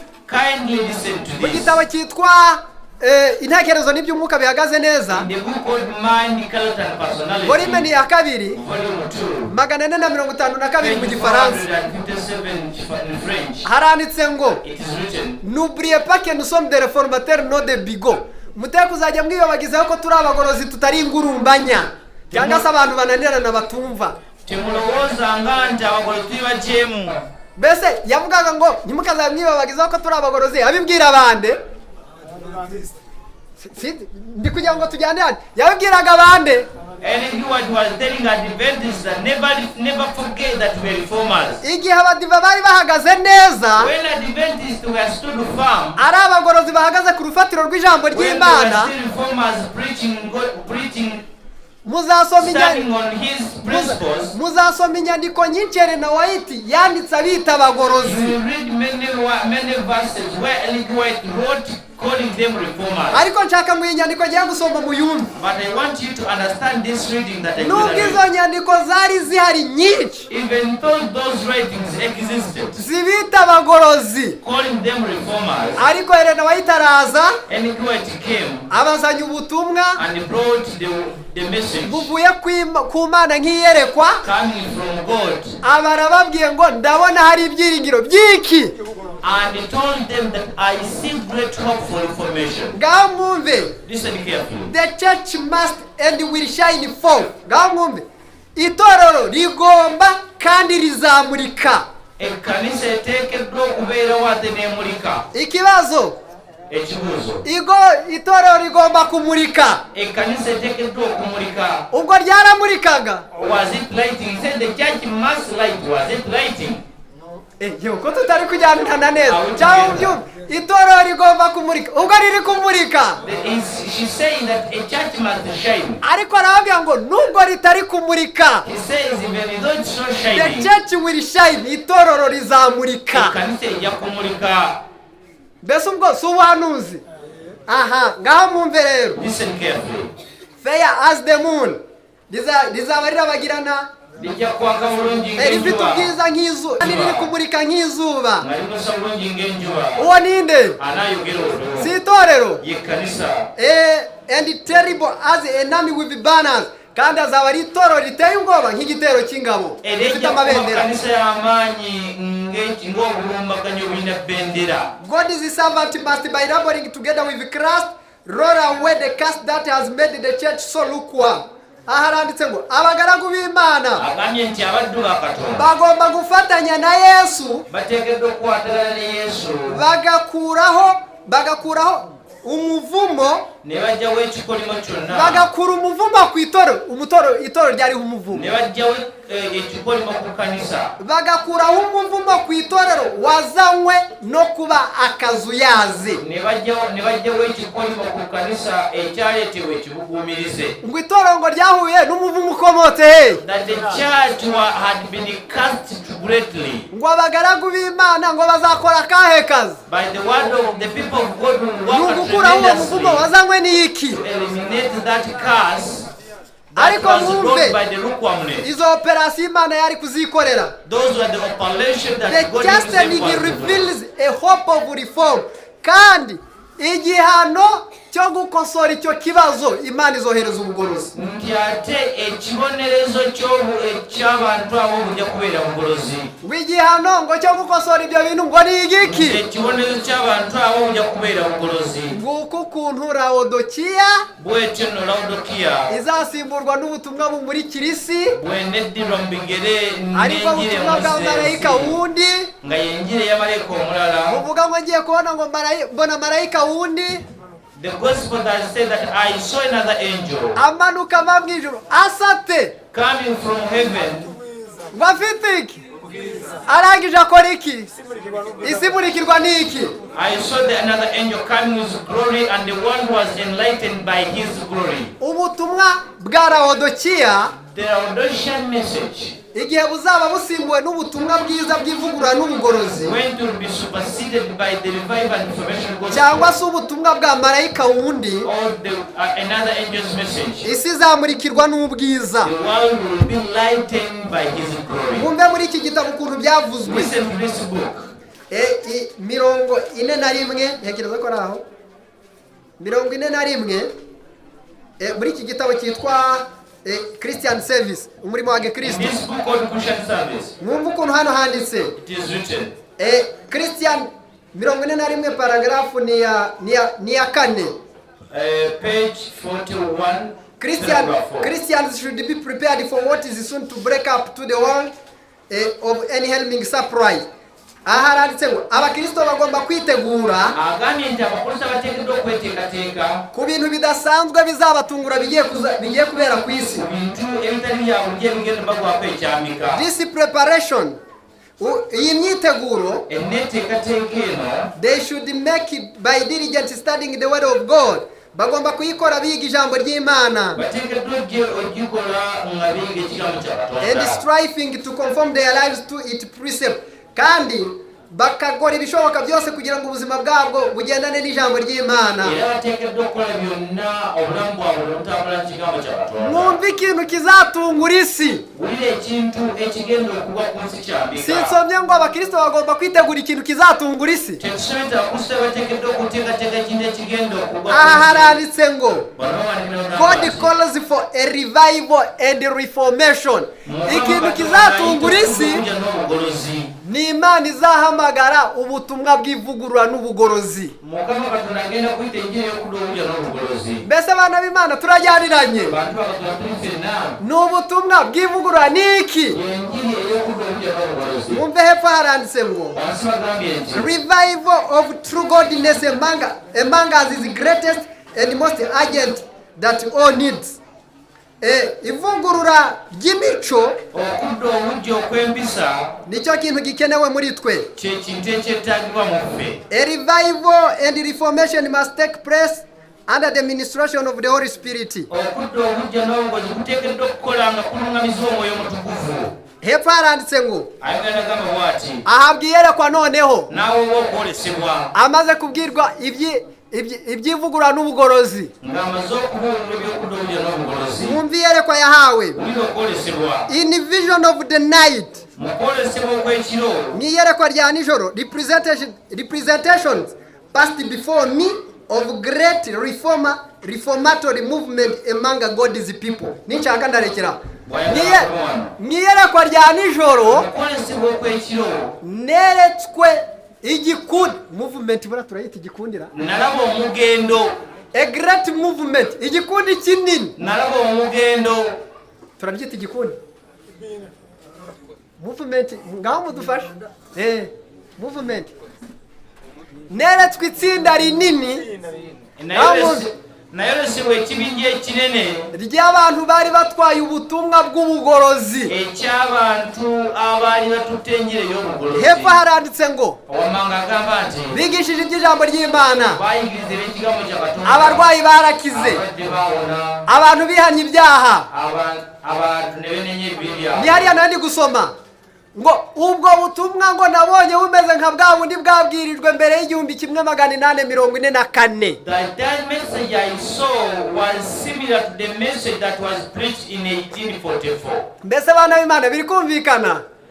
Ubwo butumwa nabonye busa nubwo twabwirijwe mu gihumbi kimwe 844. And why say that gospel was similar to the gospel that we preached in 1844. Nguko kuntu that's the way ubutumwa buzasimbura ubutumwa buzasimbura ubutumwa bwa Laodikia cyangwa se bw'Abadventiste. That's the way that the message shall supersede the Laodicean message or Adventist message. Hari ikibazo abantu bajya bakunda kubaza. There is a question that many people ask. Tudafite umwanya wo gusobanura. And we will not have much time to. Ariko turi busobanure dutya. But we shall briefly talk about it. Abantu bajya babaza ngo many people ask. None ko hari abantu benshi. Now there are many people. Bavuga yuko nabo batwaye ubwo butumwa. Who say that we also are preaching that gospel. Ubwo butumwa buvugurura Abadventiste. That gospel that talk about the falling of. Kandi akaba ari benshi. And there are many. Ati none twamenya bukuri dute. That how can we? Bese icyo kibazo kirahari.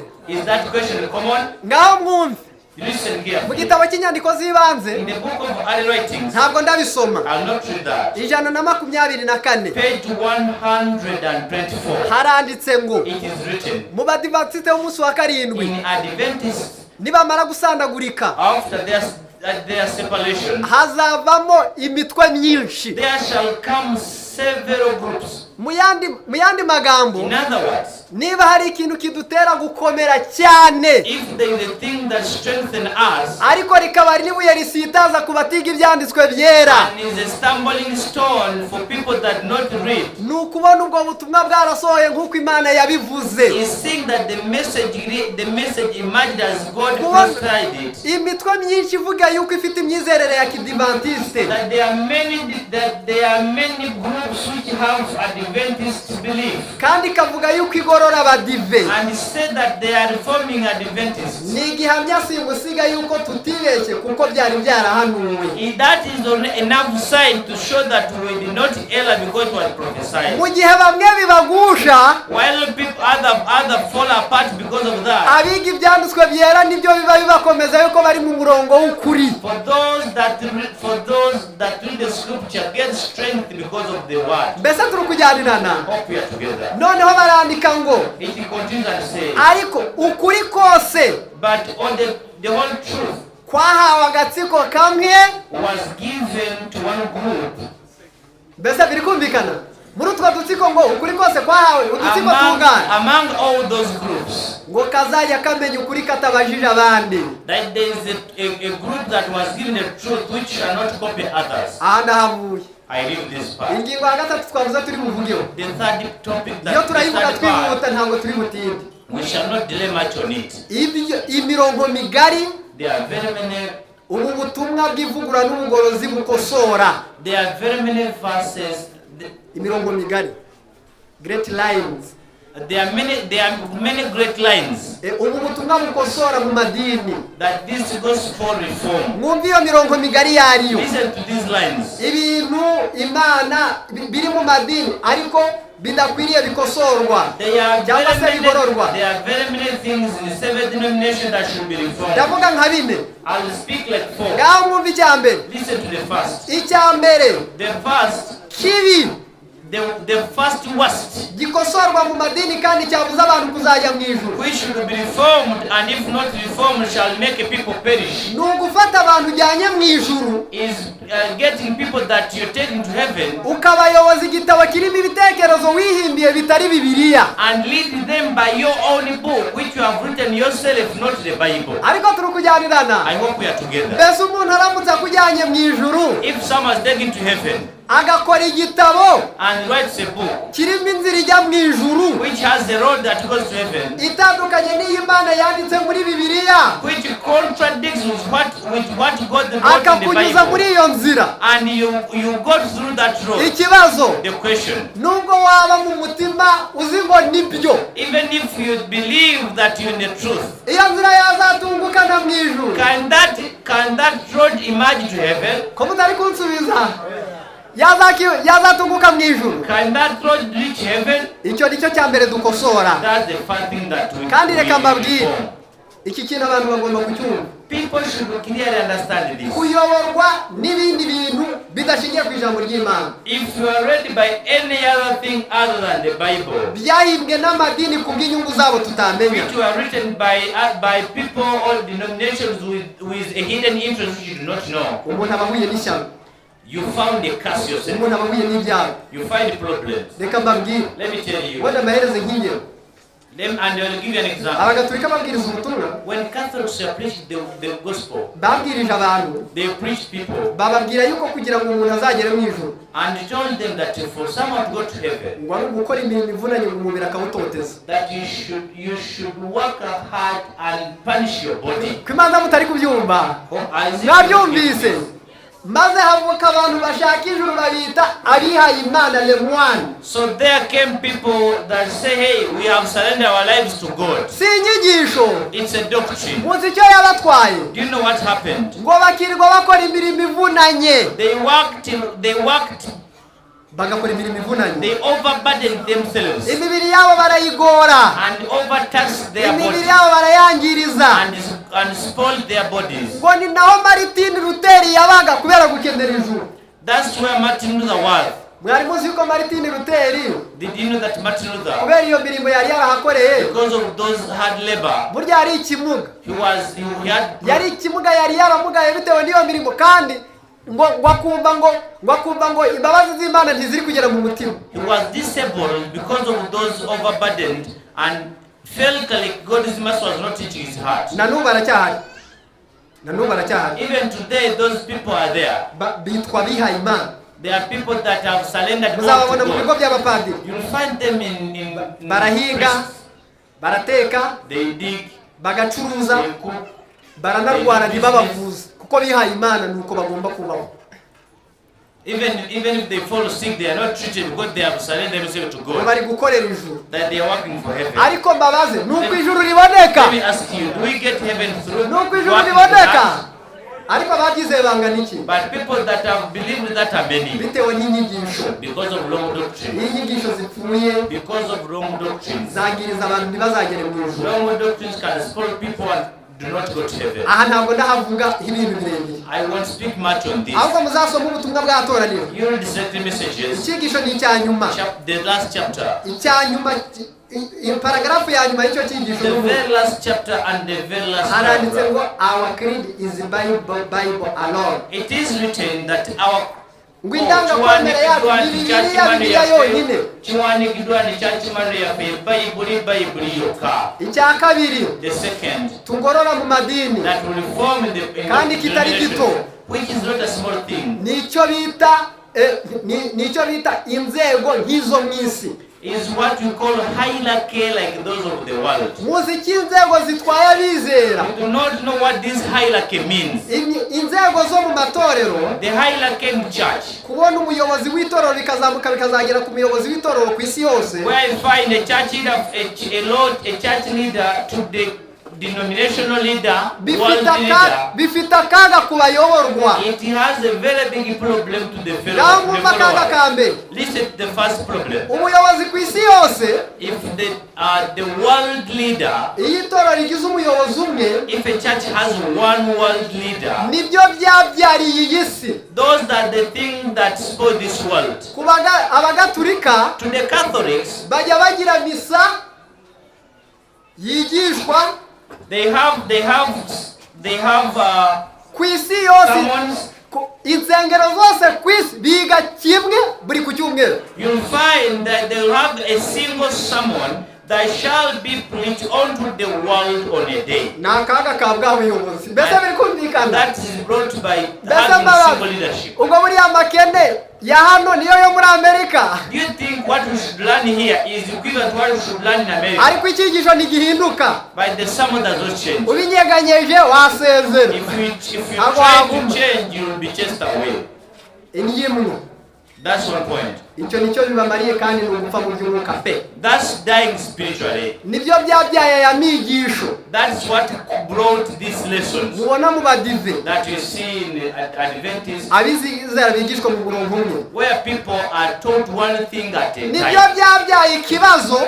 Those are the things that brought a big Aho problem. uganira n'umupasiteri, Where you talk to a pastor, mwamaze kumvikana yuko inyifata ikwiriye ari ugusenga upfukamye mubisomye. after understanding that, hey, the Bible says that if you're to pray, you are required to kneel down. Mbese mbabaza, ubwo pasitoro yabyizeye akabyemera, If a pastor accepts, yagera ku rusengero rwabo akabihindura ngo kuko yabyemeye. can he reach at his church and say, okay, from now onwards, we shall be kneeling down? Byakunda? Can it happen? Ko mutari kunsubiza byakunda? It can't happen. Kubera ko atabikora. Why can't it happen? Ni ukubera ko afite abamukuriye agomba gutegereza itegeko ryabo. Nubwo Because he has law above that he should inform, and he has those people above him whom he should inform and get his naho their mubwira ukuntu umukuru w'akajiji ka hano k'agatorero Now tell me how a leader of a church at here, azahura na papa cyangwa shehe mukuru, how will this person find the Pope in Rome? cyangwa agahura na pasitoro mukuru bakaganira ngo ni ugupfukama ni ryari? When will he ever find the president of that denomination to talk? Bese birumvikana. Hope we are getting this. Icyo ni ikibazo. That's a very big Icya gatatu kigororwa. The third thing that should be reformed N'umutungo, gukoresha umutungo nabi. is the use of God's treasury. Ngawumve. Umutungo w'itorero. Church treasury, Biranditse neza. it is clear written. Ukoreshwa ibintu bibiri. We use church treasury for Ubwiriza things. ubutumwa, It is used to preach the word, ugafasha abakene, help the poor. nuko byanditse. That's how it is written. Ngawumve. Listen carefully. Ni ibyakozwe gatandatu. Acts chapter 6. Nicyo bawukozaga. That's what was being Ibyakozwe kane 32. Acts chapter 4 verse Nicyo bawukozaga.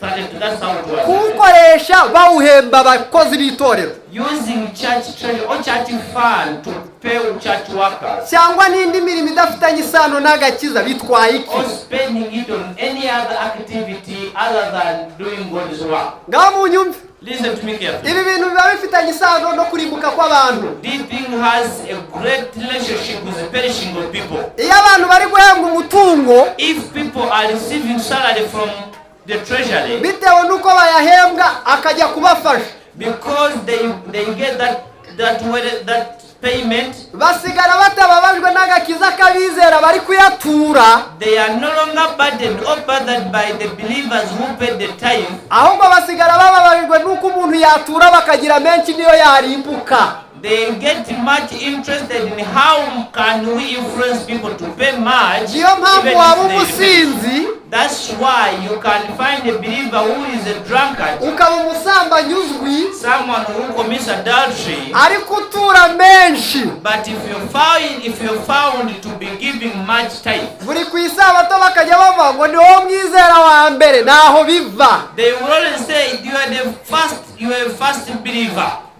Mbese mw'abantu murukumva akaga k'uwo mutungo. Do you see a problem which emerges from using bad Ntabwo name, wamuhembwa God's treasury? amaturo gucyaha abakire batura menshi, ntabwo bishoboka. You can't be earning your salary from treasury and condemn rich people who do bad. Mbese birumvikana. It can't happen. Ntabwo umuntu yaba akora bizinesi izana amafaranga menshi y'icyacumi kiriwe y'iteka, You cannot do a business which brings in much from tithe, ngo ya bizinesi uzamusange ngo umubwiye ngo ntiyemewe n'Imana. Ntabwo wabishobora kuko amafaranga yawe yatuba. and they go and say, no, this business that you do is bad, so you should not do it. Mbese bana bana murukumva akaga ka wa mutungo. You say big problem here. Ibyo rero That one, byatumye Imana ishyiraho ihame ry'uko dukwiriye kuyikorera tudahembwa. that's why God brought Nta mwanya mfite wo gusoma. that we should not be paid because we work for God. Umugaragu wa Kirisito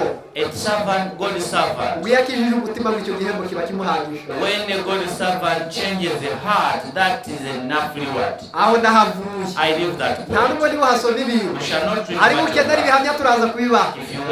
If you want testimonies, we shall give you them. Icya kane The fourth, ni ukwifatanya kw'itorero n'isi. imagine the world and the church. Ubundi Normally, itorero ntabwo ryemewe kwifatanya n'isi. the church wasn't allowed to mingle with the world. Yaba amatorero yayobye, Even the yaba na za guverinoma z'isi.